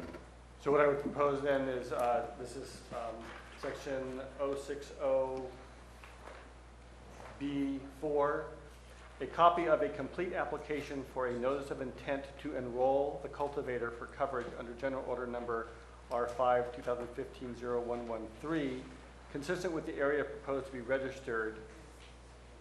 That's a submittal requirement, period. The notice of applicability issued by the Central Valley Regional Water Quality Control Board shall be submitted to the county prior to permit activation.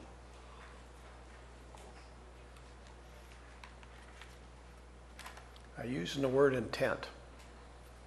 Notice of intent is the term of art that's used by the Water Board for their application process.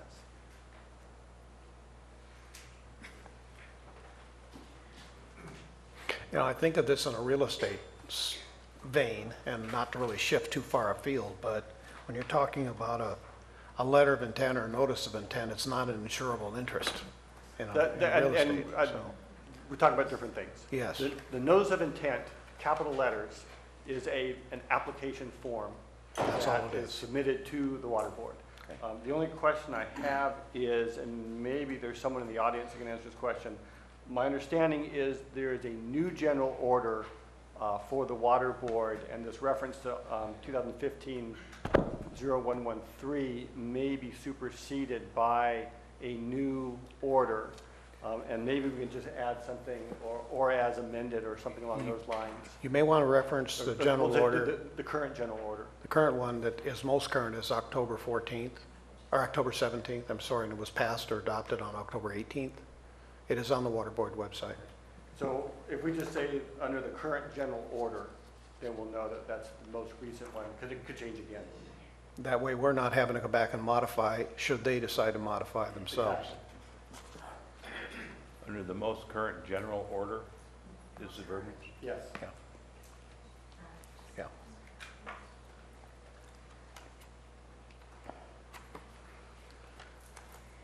So yes, if we say the most current general order. That's yeah, fine.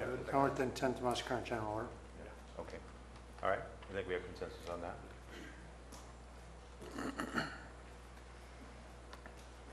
Anything else? Close to 300 batting average. In politics, that's actually pretty good. So I don't have anything else right at the moment. Supervisor Clapp, your light is on. Do you have anything? No. Supervisor Oliveira? Nothing from you. Nothing further this time, Mr. Chair. So I guess my question is, how long would it take if we take a break? I don't think we need to. There is one, actually two items that I overlooked, and we were sort of reviewing the comments that were made previously, and the handout that Dr. Smith provided had two suggestions. One about the water storage, the wastewater storage tank. I don't have an opinion on that.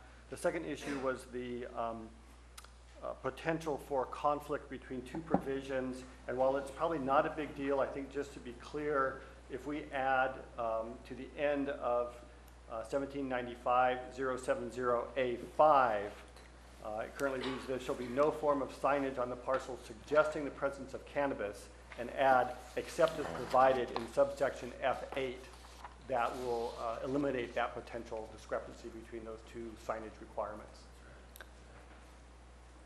That's fine. I have chemicals on my side I have to post. It doesn't say that I do steel fabrication. It just says those are on site. So I understand. That's why we don't think it's a big issue, but just for clarity purposes, if we say that, you gotta post this sign. I don't know enough about the signage requirements to know whether that, would put a flag up and say, no, there's cannabis in this building or not. So. And I could read the rest of my proposed errata into the record, and as long Okay. as the board adopted a version and said as amended on the record, we would be okay without having to go back and print it right now. okay. Supervisor Mills? Yes, before you do, thank you. On the 1795070F6 about water from indoor cultivation, I know that the local municipals are meeting this month on this particular issue as a result of the general order of the water board, and to try to wrap their head around the impacts to them. So I would defer, if you're on a municipal wastewater system, you are going to have to, according to the general order, comply with that local municipal's rules, of which currently they have none. But we don't really need to deal with it. Where we are going to deal with it is on-site for where there's on-site septic. And the general order states very clearly that that shall be the responsibility of the county or the municipality, which would be the city, to be handling that oversight.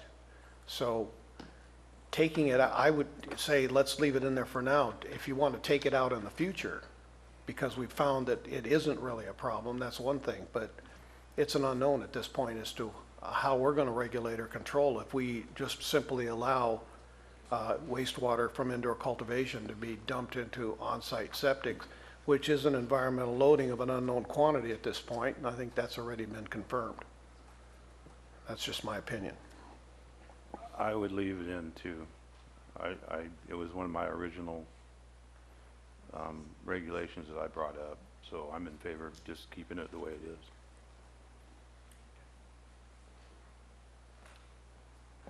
Would this also be something we want to think about regarding indoor growing on Prop 64? Yes. I think we discussed that already. We talked about I just want to be sure that we're on the same page. I think it's in there. So,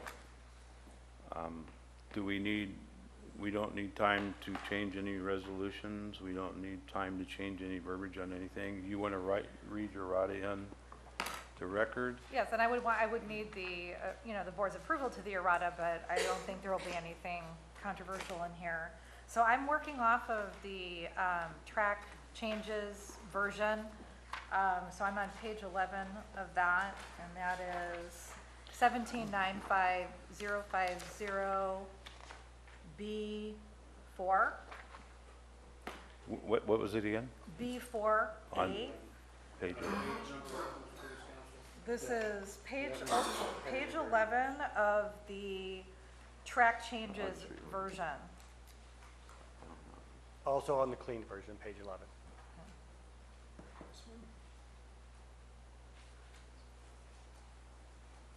Okay, so my understanding is that when the board intended, I'm just letting you know, my understanding is that when the board intended to allow growers to maintain 10% of their total canopy in an immature, non-flowering state in order to maintain their genetic stock, that the board did not intend to discriminate based on whether or not the registrant is going to be able to stay on their parcel or will have to move.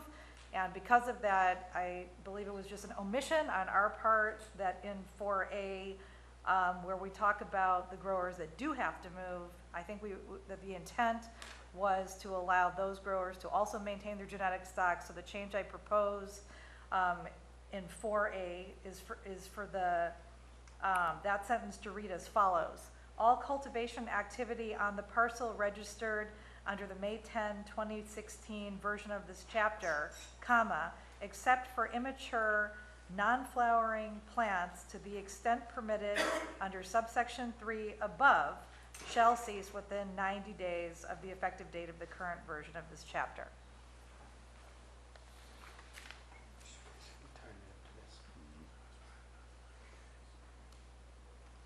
And similarly, for the indoor growers, the same thing. We forgot to put it in the section for those who have to move. So on page 14 of the track changes version, and that would be, I'm trying to read the section number, 1795050C4A. On page 14 of the track changes version. 13 of the clean version. 13 of. That sentence should read, all cultivation activity on the parcel registered under the May 10th, 2016 version of this chapter, comma, except for immature, non-flowering plants to the extent permitted under subsection 3 above, comma, shall cease within 90 days of the effective date of the current version of this chapter.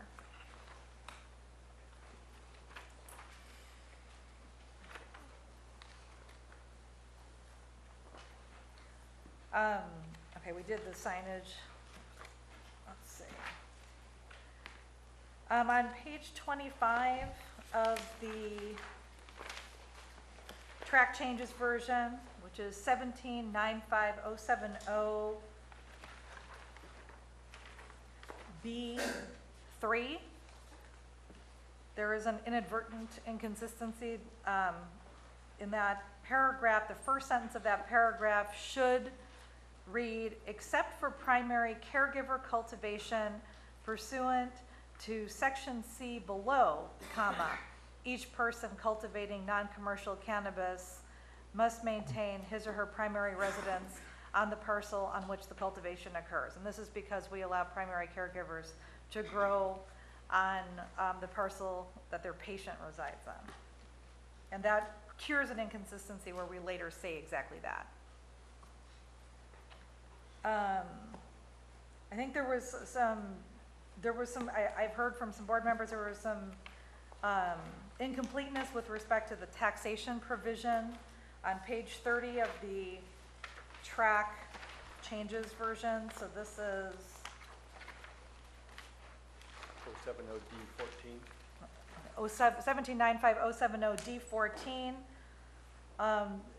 to ensure that cannabis taxes are fully paid quickly. The proposed language change would be cannabis cultivators shall have all cannabis taxes paid to date within 90 days of the effective date of this chapter.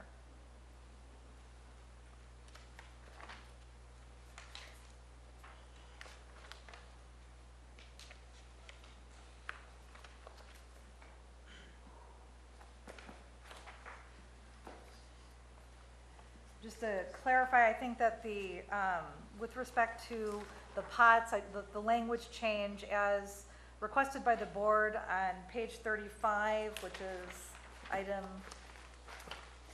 let's see, is that 070? 070E16. Would read, cannabis cultivated outdoors must be cultivated in containers. And then the only remaining changes, there's a number of instances that I'll need to go through one by one with respect to the revocation section where I used the word registration instead of permit. And so I'd like to walk the board through that. That's on page 41 of the track changes version. It's 1795095B. Starting with the opening paragraph. The opening paragraph should read, the planning director may revoke a permit for a cannabis cultivation site pursuant to this chapter, comma. That should be, the first clause should read as I just stated it, the rest remaining the same. Then moving on to the next page, page 42, this is 1795095B7. That sentence should read, permitting was an error or was accomplished under false pretenses. Subsection 8 just below that should read, application for permit contained false or misleading information. Number 9, just underneath that, it should read, permittee, comma, after obtaining the permit, comma, fails or refuses to inform the county of alterations to the property that would compromise the original permit. And then subsection C, 1795095 should begin if a permit is non-renewed or revoked pursuant to this section, comma, the rest remaining the same. Those are my changes.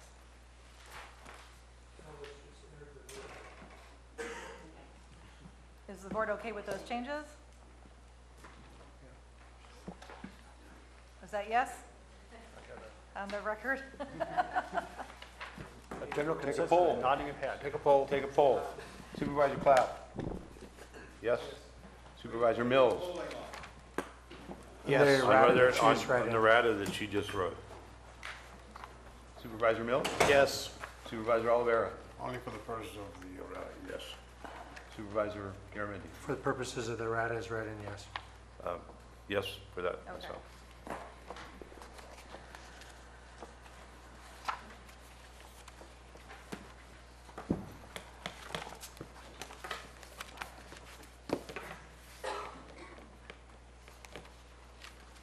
Council, do you have anything you want to add? I just wanted to clarify with Ms. Muss-Lewis that you were also including the errata that was handed out in the written form, that the intent was that these modifications were also incorporated and approved by the board. Okay, so we'll have Mr. Mauer maybe read those into the record. Okay. Prepare the sheet. So, to the regulatory draft, section 1795070E2, and I'll just read the modifications, actually the modification of the first sentence. The cultivation area of a permitted outdoor or mixed light cultivation, cannabis cultivation site commercial cannabis cultivation site shall not exceed 22,000 square feet of total canopy area, and regardless of the number of permittees located on a parcel, the total canopy area of the parcel shall not exceed 44,000 square feet of total canopy area. The rest of that section remains the same.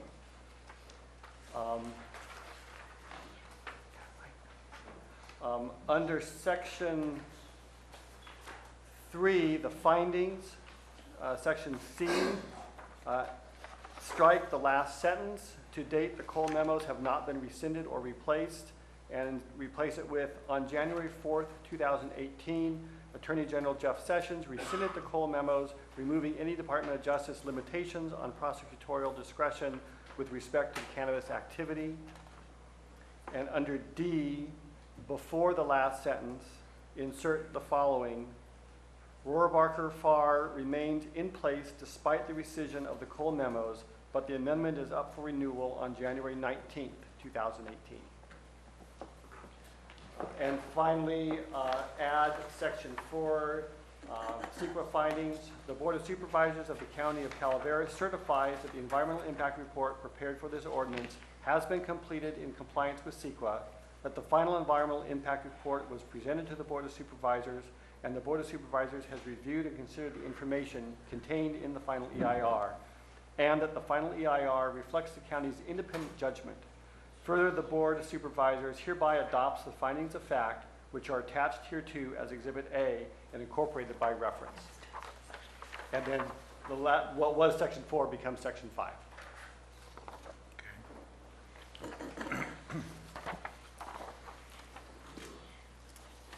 So, that being said, I guess the first item that we need to have a motion on. So just for the record, was there consensus that that additional errata should be added to those corrections? Supervisor Clapp? Yes. Mills? Yes. Alvera? Only for the purpose of the errata stated by Planning Director, Mr. Mauer. Garavendi? For the purpose of including the errata, yes. Yes. Okay. Starting from there, we have several items that we have to either pass or deny today. I guess the first one would be certified environmental impact report. Don't we want to decide, Mr. Chair, if we want to do regulation, which one of these ordinances we want to do? Well, we can do with that. We can start with that. You have discussion or a motion for either one of them. See if either one passes.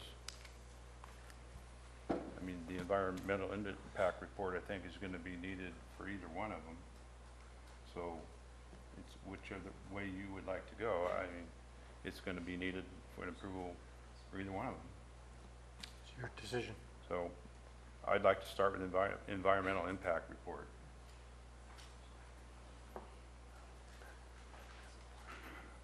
Do I have a motion to certify environmental impact report?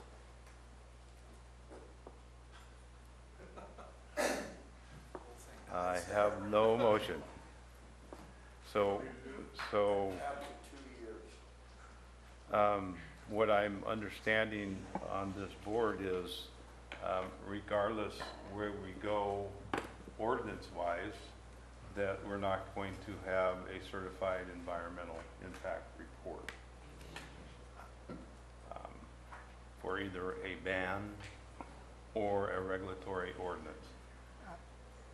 Mr. Chair, with your permission, I would prefer to wait to see what we're going to do before we, well, personally, not speaking for the board, but that's why I'm staying silent on this. Supervisor Mills, your light's on. And I agree. I concur. You agree? You want to see which way we're going to go. Okay, well then let's go right to the heart of the matter. I will throw it out there. Do I have a motion for either one of the ordinances? Point of order. You never addressed my egg preserve issue. Is that a single parcel or is that not a single parcel? We addressed it, Mr. Tryon. You did? What was your decision? Our decision was that it was continuous in ag preserve over 100 acres. Okay, then. No, excuse me, hold on a second. The way we have the ordinance right now is the only change we made for ag preserves was that you could have, if you had 3 parcels in the Williamson Act, and only one of those parcels was 100 acres or more, that, or if you, I'm sorry, strike that. The way we have it right now is that you still need a 100-acre minimum parcel size, regardless of whether or not that parcel is in a Williamson Act. And there was no allowance for multiple contiguous parcels to add up to 100 acres, even if it's in Williamson Act. That's how we have it right now. That's not what, is that? I was proposing that we can amalgamate property, and that would fall under that. It has nothing to do with the Williamson Act. It was amalgamation was my proposal, and that failed. Unless the board wants, I'm happy to reconsider it. It was my understanding that, in the way that it was written, that if you had properties under the Williamson Act and you had 3 parcels that were 40, 100, 20, whatever, it would be considered all one parcel because it was under a Williamson contract. So we would need to make an amendment to what we have in the ordinance right now. And I was in disagreement if it wasn't in, and that's what we were talking about, if it wasn't in a Williamson Act contract and you had separate acreage, that they were continuous and you own them, that I would not agree to that. They would have to be under Williamson Act because it's under an act, it's under contract. So if you can give staff 5 minutes to revise on page 32E1 to state what you're saying now, I can do that. If Mr. Chair, if I may. Go ahead. We have a Williamson Act, for example, if you have 3 separate parcels under a Williamson Act, right? There can be 3. Being under the Williamson Act does not automatically amalgamate 3 parcels. No. So what we've been saying is that if you have a 100-acre parcel, be it in the Williamson Act or out of the Williamson Act, that would be a conforming parcel, correct? And I believe what Mr. Tofinelli is saying, Supervisor Tofinelli is saying, however, if you're under a Williamson Act, you have a special privilege of being able to amalgamate your property. Is that correct? I think that's what you're saying now, and I would need to make an Because it's amendment. under contract. Right. Yeah. Yes. How would that be considered fair, and why does being under contract allow people to amalgamate versus not? I mean, I'm not seeing, they're definitely bound together on the Williamson Act contract. That's right. That is correct. But why would that be any different than being bound under an application with the planning department for an Well, application? then we wouldn't need ag preserve anymore then. We'd just sign up and amalgamate it under the planning department. It's a contract, it's a stated contract. My problems are, without going down that contract with not only the state and the county, is separating these out after they've got their permit. They're under no contract. He has to go through, under anybody that has ag preserve, they have to go through great lengths to be able to separate and sell any part of that property. Can we go into closed session and talk about this, Mr. Chair? Because I'm not so sure. I'm sorry, but. Sure, we can go into closed session and talk about it, yeah. May I make just one comment since you're going to go into closed No. session? No, public comment's over.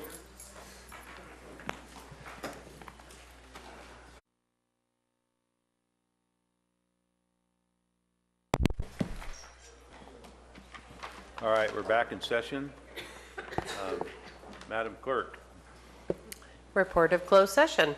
Conference with legal counsel, anticipated litigation, significant exposure to litigation, 1 case, pursuant to Government Code Section 54956.9D2. Thus far, there's no reportable action taken. However, this item will remain open until the end of today's meeting. Stay tuned. All right, so we were discussing Williamson Act properties. Julie, can you read again the portion in this ordinance concerning Williamson Act. Can I read the ordinance? I think I have a point of order. My question wasn't answered. Sir, we're here now discussing this. Okay, my question wasn't answered. Question about what? My question was, with only 16 properties available for sale, where are you proposing the 208 registered grows move to? And right now, we're discussing this. Thank you. So you wanted me to reiterate the question that was asked about Williamson Act? Is that? I want you to read the section of the Williamson Act in the ordinance that we were discussing. And what it says. On page 31,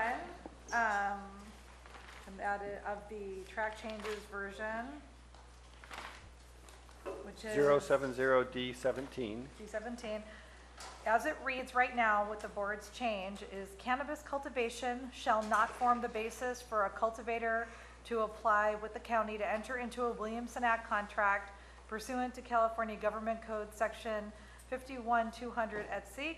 However, a landowner who otherwise qualifies for a Williamson Act contract due to another qualifying agricultural operation on the property at issue shall not be denied a Williamson Act contract solely because cannabis is also cultivated on the property. The stricken part of that section was there shall be no more than one commercial cannabis cultivation permit issued per Williamson Act contract regardless of the numbers of parcels within the contract. Okay. So we're all clear on that. So do we agree on that? Yes. Supervisor Clapp?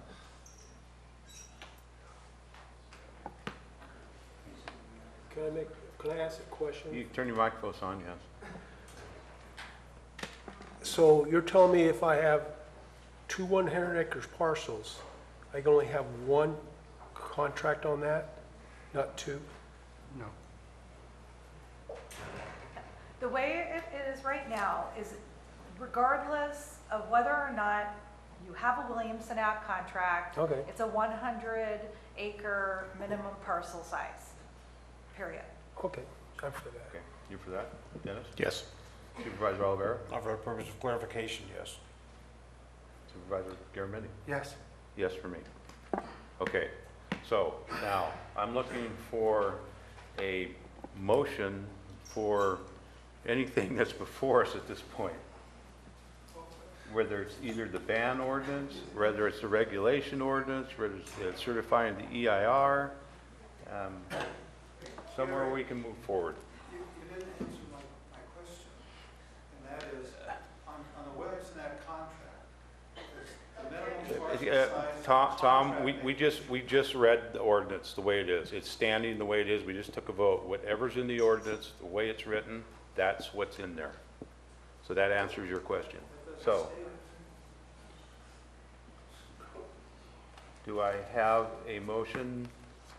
Supervisor Olivera, your light is not on. You wish to make a motion?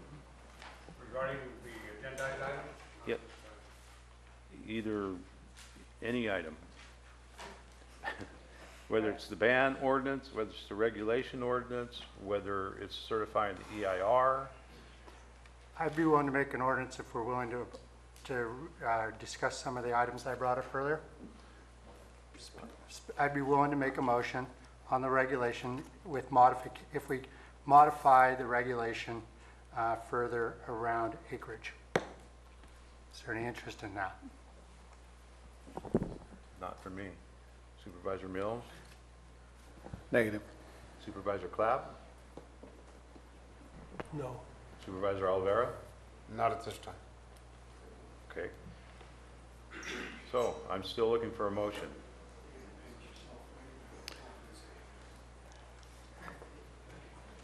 I can't make a motion, so. The point is, we could make a motion, doesn't necessarily mean we approve or we're going to vote in the affirmative, but at least it will get something moving here and get it. Mr. Chair, I've read the rules. There's no restriction on you making a motion. There isn't in the board rules. There's none. You in the can board make a rules motion, restricting sir. you. Okay. You can make a motion. Okay.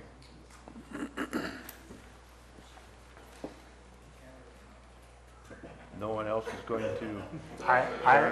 I am willing to make a motion with modifications. Okay, so I'm hearing a no vote and anything brought up as a motion. So I'll throw it out there. I will throw out a motion, since I'm the only one sitting here going to make one, for the regulation ordinance that with the changes that we discussed today. And the errata is read into the record. Do I have a second? I do not have a second, so that motion dies. I will throw out a motion for a ban.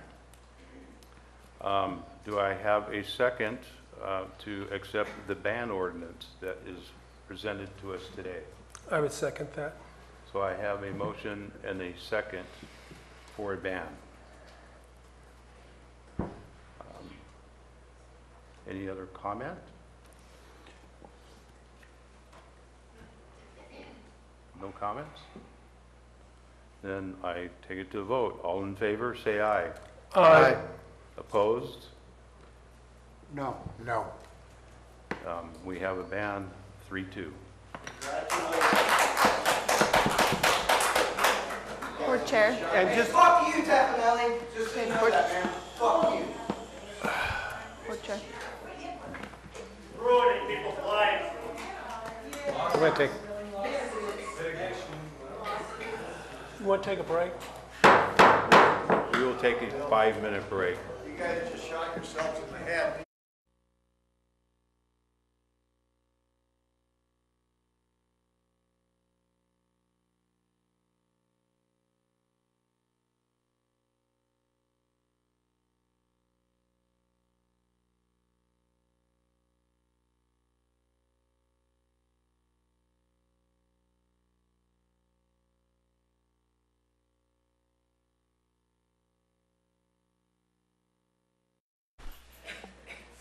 Okay, moving on. Now that we've had that motion and passed, we have before us the EIR that was prepared for this ordinance and adopting the findings of fact that are attached to the board item and the findings of that EIR.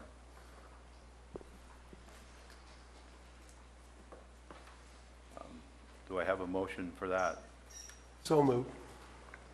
I have a motion by Supervisor Clapp. Do I have a second? second. Second by Supervisor Mills. Any other discussion? If not, call for a vote. All in favor? Aye. Aye. Opposed? 4-1. No, 3-2. 3-2. Okay.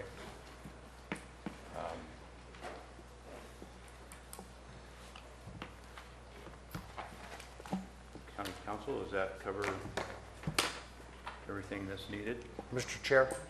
Yes, sir. Mr. Chair, I'd like to address and propose a motion. Before doing that, I'd like to preface that motion with the board's permission. Yes, go ahead. Ladies and gentlemen, I've sat here and listened to you, the citizens of this county, these board members, previous board members, and we've done you a great injustice. We have taken away your ability to speak. We've taken away your ability to vote. But today was a capper. I heard Mr. Stratton stand up here, and I believe me, he talks a lot. But he said something. He said the people need to vote. All the people. I heard a gentleman, I didn't get his last name in public speaking, named Bob. And he talked about the permit process. He talked about due process. Hell, ladies and gentlemen, we've got people still in process, and we got your money.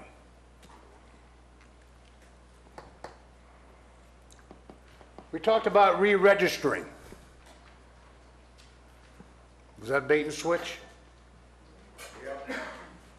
Please. Ms. Renke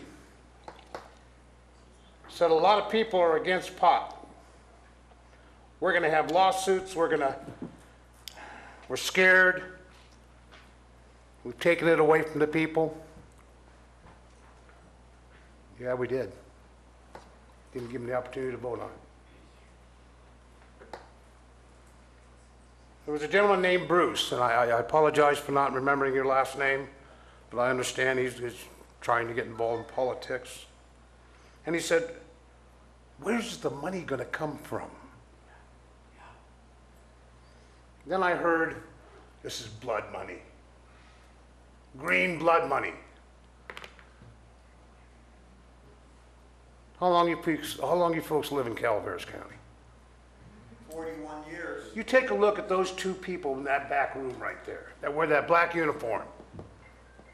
They're the guys and girls that you're going to have to call when stuff happens. That you've called in the past, you're going to have to call in the future. Where's the money going to come from? Why don't we pay them what they're worth? I'm not asking. George, George, please. Okay. you're on the cusp. Then I heard Susan Morris. And Susan and I have known each other a while, and we haven't been on the same side of every argument in our lives. But she also said, farms were removed from around her residence in 2016. Dina Morris had the same situations happening. I know you didn't. I just used the same last name, Susan. But you have been very vocal on your positions, and I understand that. And in 2017, in Dina Morris's statement, they're right back. And they're going to come back again. Where's the money? Where's the protection? I'm going to make a motion. And I'm going to ask my fellow board members to listen very, very closely. I want to propose an immediate moratorium from this moment on until we can prepare to put this item on the June ballot with both the ban initiative and the original Planning Commission's initiative. And let the people vote. We can't do this with 5 people. This is way too big. It's gone way too far. You can't bring that horse back in the barn. And the only people that's going to fix that is you and those people out there. Those people that don't come to meetings, those people that sit back and wonder, where in the hell are we going? Give them a chance to talk by their vote. So, Mr. Chair, I move that we immediately enact a moratorium. We work on what we did today, considering the ban, considering the information we heard on Supervisor Tofinelli's proposition. And we structure that moratorium so it's fair for everybody, both sides of this argument, on all 3 sides, if you will. And we place this on the ballot on the June election. I understand we can do this in time-wise. It's going to be a stretch. And that's my motion. I'll be looking for a second. I'd like to have a point of order. I don't know if I'm in line or not, but can we do this on this agenda to send something forward like this is not an agenda item? That's the thing, is that as of right now, an action has already taken place. There's been a motion, there's been a second, there's been a vote. So action has already been taken. If this board wants to direct staff to craft or bring back, whether it be a moratorium, I mean, that really wouldn't change anything considering the ban was adopted. But an alternative that you want to put on a ballot for the people to consider, that is something that the board could direct staff to do. You wouldn't be able to direct us to actually put it on the ballot today because there's a process in which we would have to follow. And that is not on today's agenda. And will we have time to do that? I see Rebecca Turner just walked in, and I know there are deadlines as far as when we would have to have it to the elections office for inclusion on the ballot. Good afternoon, Rebecca Turner, Registrar of Voters. Technically, yes, there is time. It's a very short window of time, however, to put it on the June ballot. I have a timeline prepared, but it would have to be, and I'm not sure how this impacts your timeline, but for our timeline, when I say your, I'm referencing County Council. By January 30th, the item to go to election would have to be brought to the board and approved to go on to the election. And that would need to be the, no?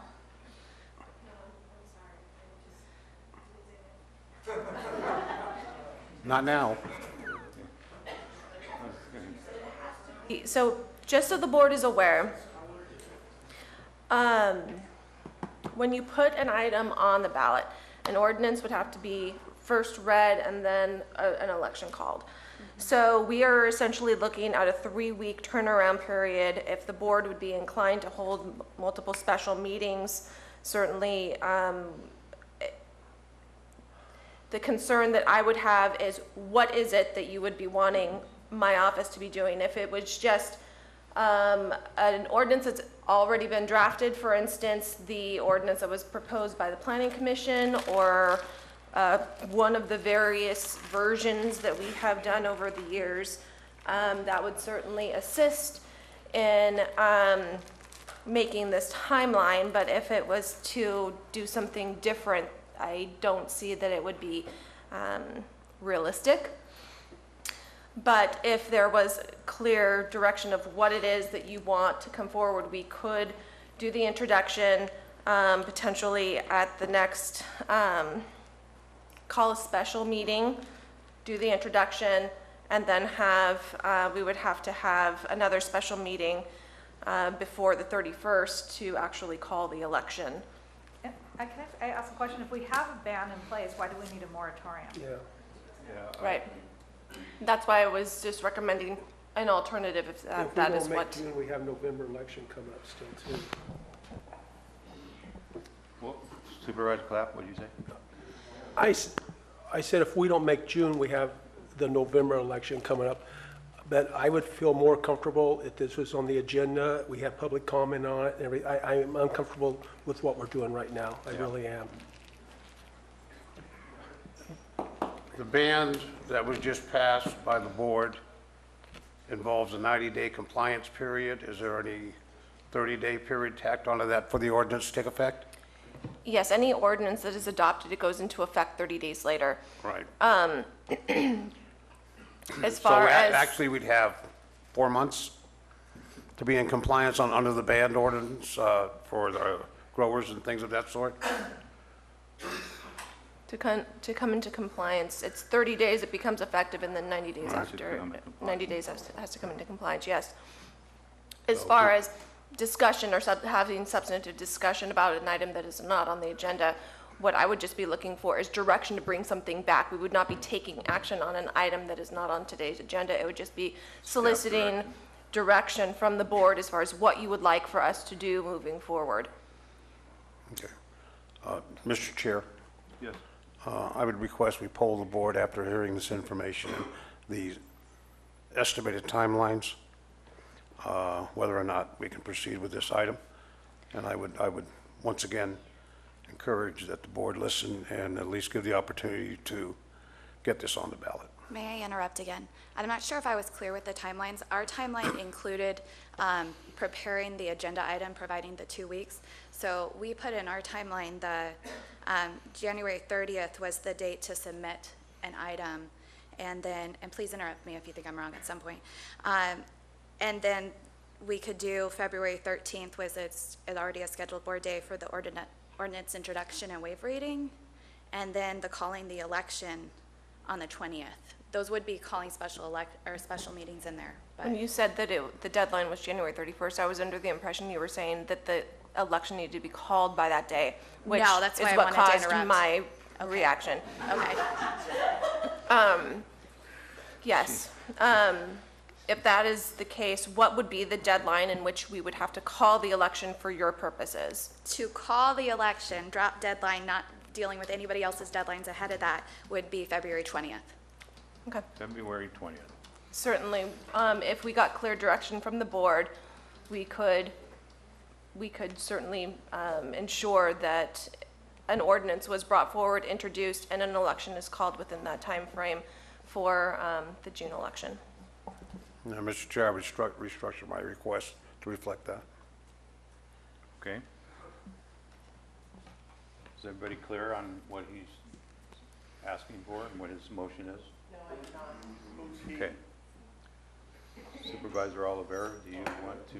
My motion is to place the banned ordinance as decided here on this date at the board, and the original recommendation of the Planning Commission that was brought to this board, then modified by Supervisor Tofinelli.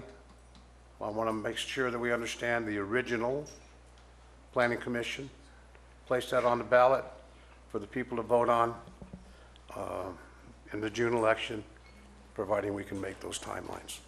I just want to clarify that the motion is just providing staff direction to move forward with the process to introduce two separate ordinances to be considered at an election in the future. That is correct, Council. Thank you.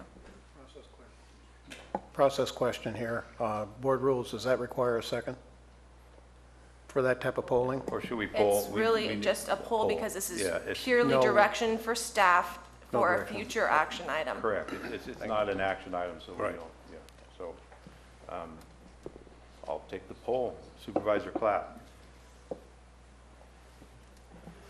You're talking about the original you want to put on that they came back with 5 acres?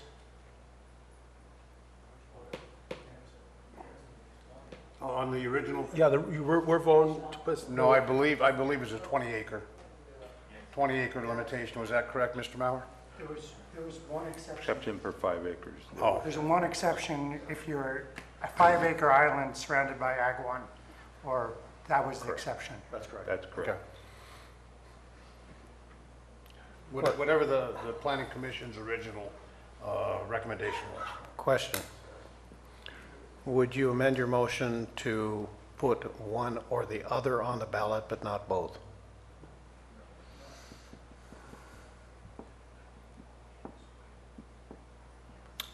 I think at this time, Supervisor Mills, I'd like to let the people make that choice and by putting both on the ballot. Okay. Supervisor Clapp. I'd rather, if I did this, I'd rather have the public comment. If we're going to put something that they want on, we have the ban, and then we start over, and the public comments say, we'd like to see this, but Well, I think it will come back to us at that time for an open meeting to you, for the public comment on it. It's not going to just show up and, Just for clarification, this would come back to the board twice before. One would have to be the introduction, and then the second time would be the calling for the election. So the board would see whatever this be at least 2 more times before it is actually placed on the ballot. So as I Correct. understand that Public the- comment on that cannot be had today because it's not on Right. today's Yeah, agenda. correct. This is just a poll for us to bring back those 2 versions for you to consider putting it on the ballot. Correct. I feel that the people should come up their own initiative and do it, and then we're not stuck on defending it. I think that's no. Supervisor Mills. I would approve only putting one on a ballot and not both. It's your motion, so Supervisor Garamendi. I would support Supervisor Rivera. I would support it to bring it back, have staff work on it, prepare it, and bring it back. And then we'll have open meetings and we'll have public involved, and we'll go from what they have to say. So I'm in favor. Thank you, fellow supervisors. Okay, I'm sorry, I don't mean to belabor this at all. So I am unclear as to what Supervisor Clapp's vote was, It was, Well, mine was a whether no. to bring it back or not. no. Mine was to be no, it's a 3-2. No? 3. Yes, Supervisor Garamendi. Thank you. You know, we're going to have to own everything that happens going forward from here. This is no longer the urgency ordinance, this is our ordinance. And everything that happens afterwards, the majority, I voted in the minority for this, for the ban, but I would hope that before we close this meeting, the majority will reconsider their vote. We are close. It is literally, we're down to acreage size, and we can fix that through amalgamation. We're close. So was anybody reconsider their vote and try to bring this thing together? We could work on this a little bit longer. We're close, guys. Or we're going to have a lot of consequences as a result of this. Supervisor Clapp. Well, I thought we were bringing it back and let the people do it. I thought that was a good deal. I mean, I just don't want to have to own defending it or something. I think a people initiative is, we don't have to defend if they go to court with it, and I think it's going to end up there. But no, I mean, you know, I'll work on, you know, putting it to the people. That's what Mike wanted. I was against that, but you know, that's what we decided. Now I'll work on it, and like a lot of people, Mike and me butt heads a lot of times. That when we're done, we go out and have a cup of coffee. We don't jump up and scream because we lost and use, you know, bad language. And that's it's hard to get work done that way. And a lot of people, you know, Gary and me will make stuff. We'll vote completely different. We still go have lunch. Supervisor Mills. I wouldn't reconsider, but I will do everything I can to work to craft the best possible presentation for the voters, if that's the direction the board chooses. And I'll say this.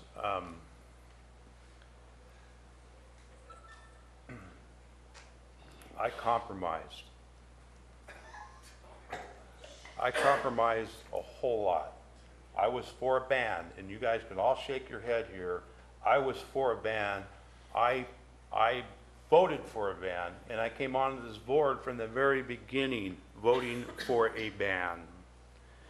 People decided that I was going to be a swing vote. People decided that that's what Toffanelli's going to be because the other two are all committed and so forth, and he seems to be a guy that we're going to look to be a leader. I was a leader. I compromised. I even moved from the initial regulations that I brought forward, a tremendous amount. We are on opposite ends for acreage.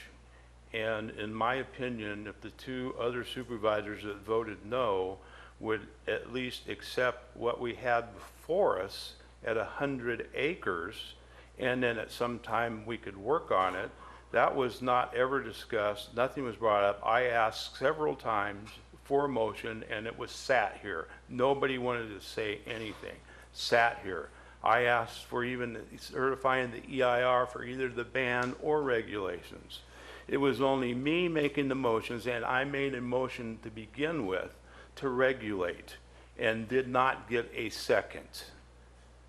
I made the motion to ban then, which is what I was on and said I was on when I came on here on this board. And January 31st, I voted for a ban, and going forward, it was only until October 24th of this year that I brought forth any regulations. And again, at that time, I brought forth regulations that nobody on this board that was even in favor of regulations brought any to us. And I made that comment at the time.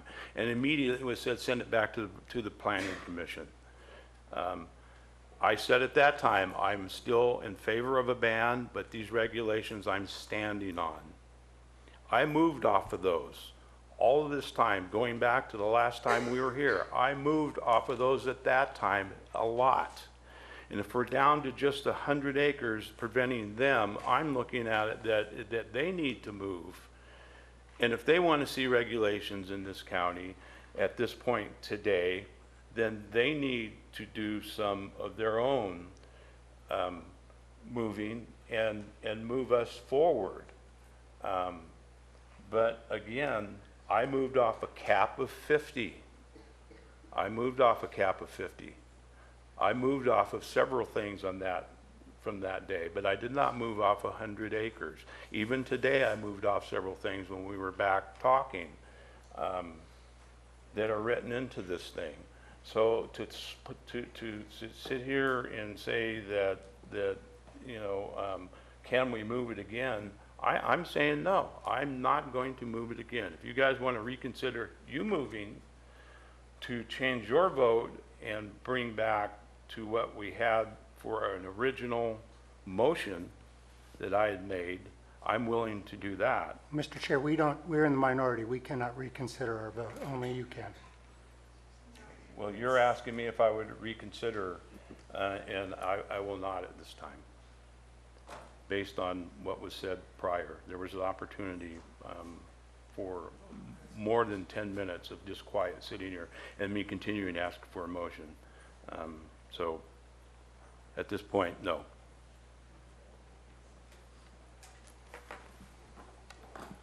So moving on, we go on to the next agenda item. Next agenda item is supervisors' announcements. We'll start with Supervisor Clapp. Can I read the? Oh, I'm sorry. That's okay. Supervisor announcements. In compliance with AB 1234, chaptered as Government Code Section 532.3D, board members shall provide brief reports on meetings they attended at the expense of the local agency at the next regular meeting of the legislative body. This report is required to include meetings attended for which there has been expense reimbursement, mileage, meals, lodging, etc., but may also, at the board member's discretion, include any other meeting attended by the supervisor on behalf of the county. Thank you, Madam Clerk. Supervisor Clapp. Same thing as yesterday. Supervisor Mills. Nothing more than yesterday. Supervisor Oliveira. I got up this morning, I came to the board meeting. I got one more meeting at 6 o'clock. I'll report out on that for LAFCO. Thank you. Supervisor Garamendi. Nothing between last night at 7 and this morning at 8. And I have nothing to report. Staff?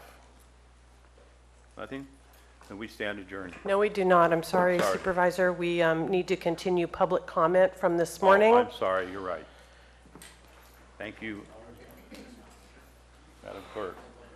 We will continue public comments from this morning.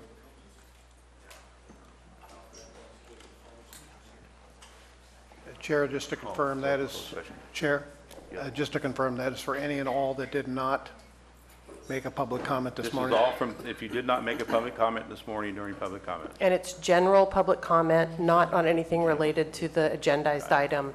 That's correct. If it's related to the agenda item we just went through, we've already had public comment on it. About being a resident.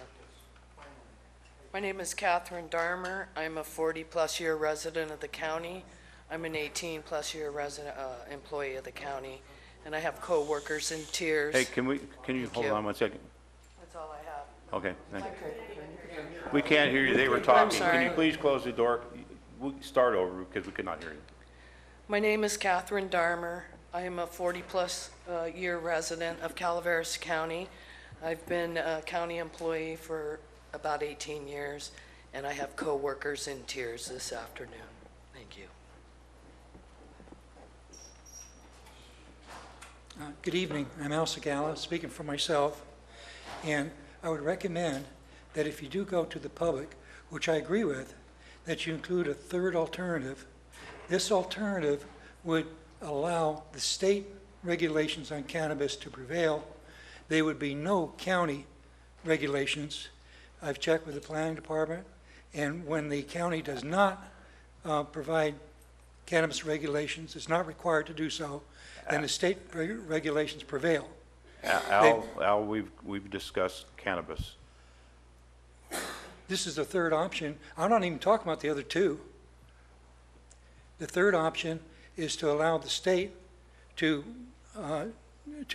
prevail on cannabis regulations, and that our planning process.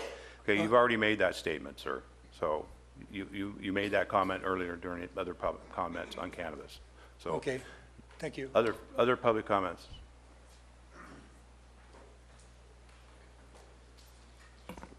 Ben Stopper, District 5.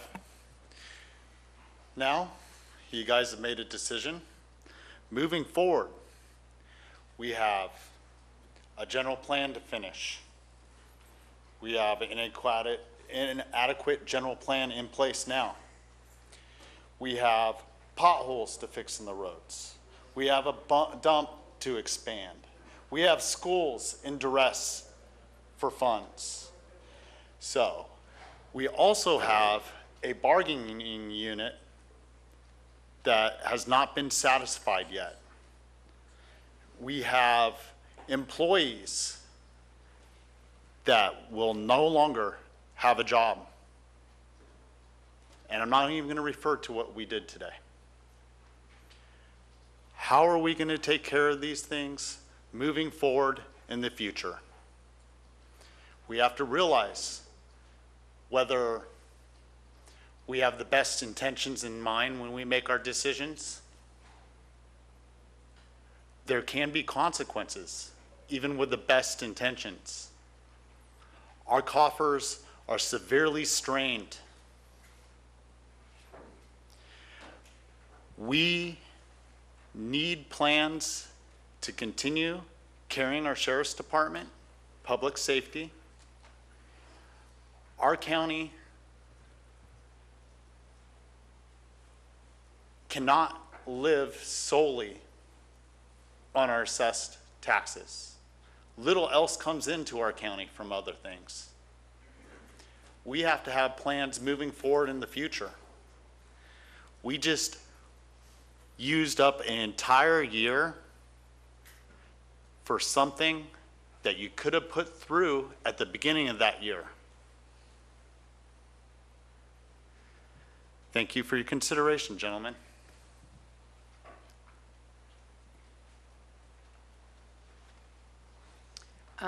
I'm concerned about the employees that, it's my understanding that the temporary employees are now permanent employees that were hired under the UO. My concern is, will we have snow removal in the high country? Those are temporary jobs. What are we going to do when the elders need to get to their hospital, to the doctor, if they can't get out of the snow country? I'm baffled that public safety did not take the precedence here. All of these, we can't run a county with no money. How is this going to work? Everybody says they care about the kids. You've consigned them all to poverty. Shame on you.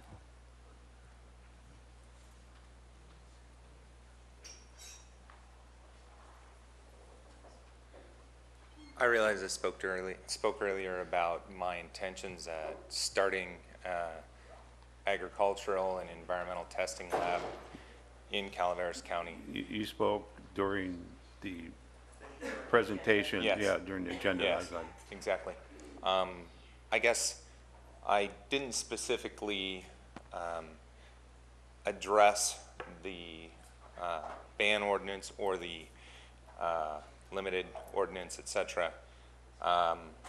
It was more of a general question of what process would I go through then to get a permit for a laboratory facility to test environmental and agricultural products to include cannabis, not necessarily commercial cannabis, if commercial cannabis is not allowed in this county, but the remainder. And would I be able to test commercial cannabis originating from other counties? If that's a no, I will be interested in looking at other counties to start this business. And I would personally be sad by that, but economically, it would make more sense for me to do so. And so I'm hopeful that this board recognizes that this would be a benefit to this county and would be another avenue of the infrastructural support that I think we need. So that's a question I would like addressed.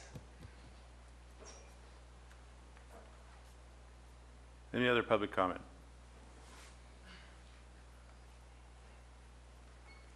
My name's Lonnie Buback. I don't live here yet. I'm going to be building a house. I heard this is a hot topic. Came down to the building department, and I heard some loud stuff going on in there, found out this was going on. What I want to comment on is I was caught for 25 years in Solano County. Smoked weed in the 70s. Did not make me a better version of myself. Contrary to what I believe. Talked to thousands of people. Whatever happens in this, I would say, keep in mind the kids. I'm tired of hearing that it's a miracle drug. I did not see that in my personal use in the 70s. And out of the thousands of, pardon me? Sir, we've already covered this agenda item, so you have to keep it off of cannabis. Okay. And I would just, all right, then that's all I wanted to talk about. Please just keep in mind the kids. Nobody starts off as a gateway drug. Thank you. It is a gateway drug. Any other public comment? If not, I'll close public comment. We have, Madam Clerk, the item of the open closed session. So the final report of closed session, conference with legal counsel, anticipated litigation, significant exposure to litigation, one case pursuant to Government Code Section 54956.9D2. There was no reportable action taken. And with that, we're done.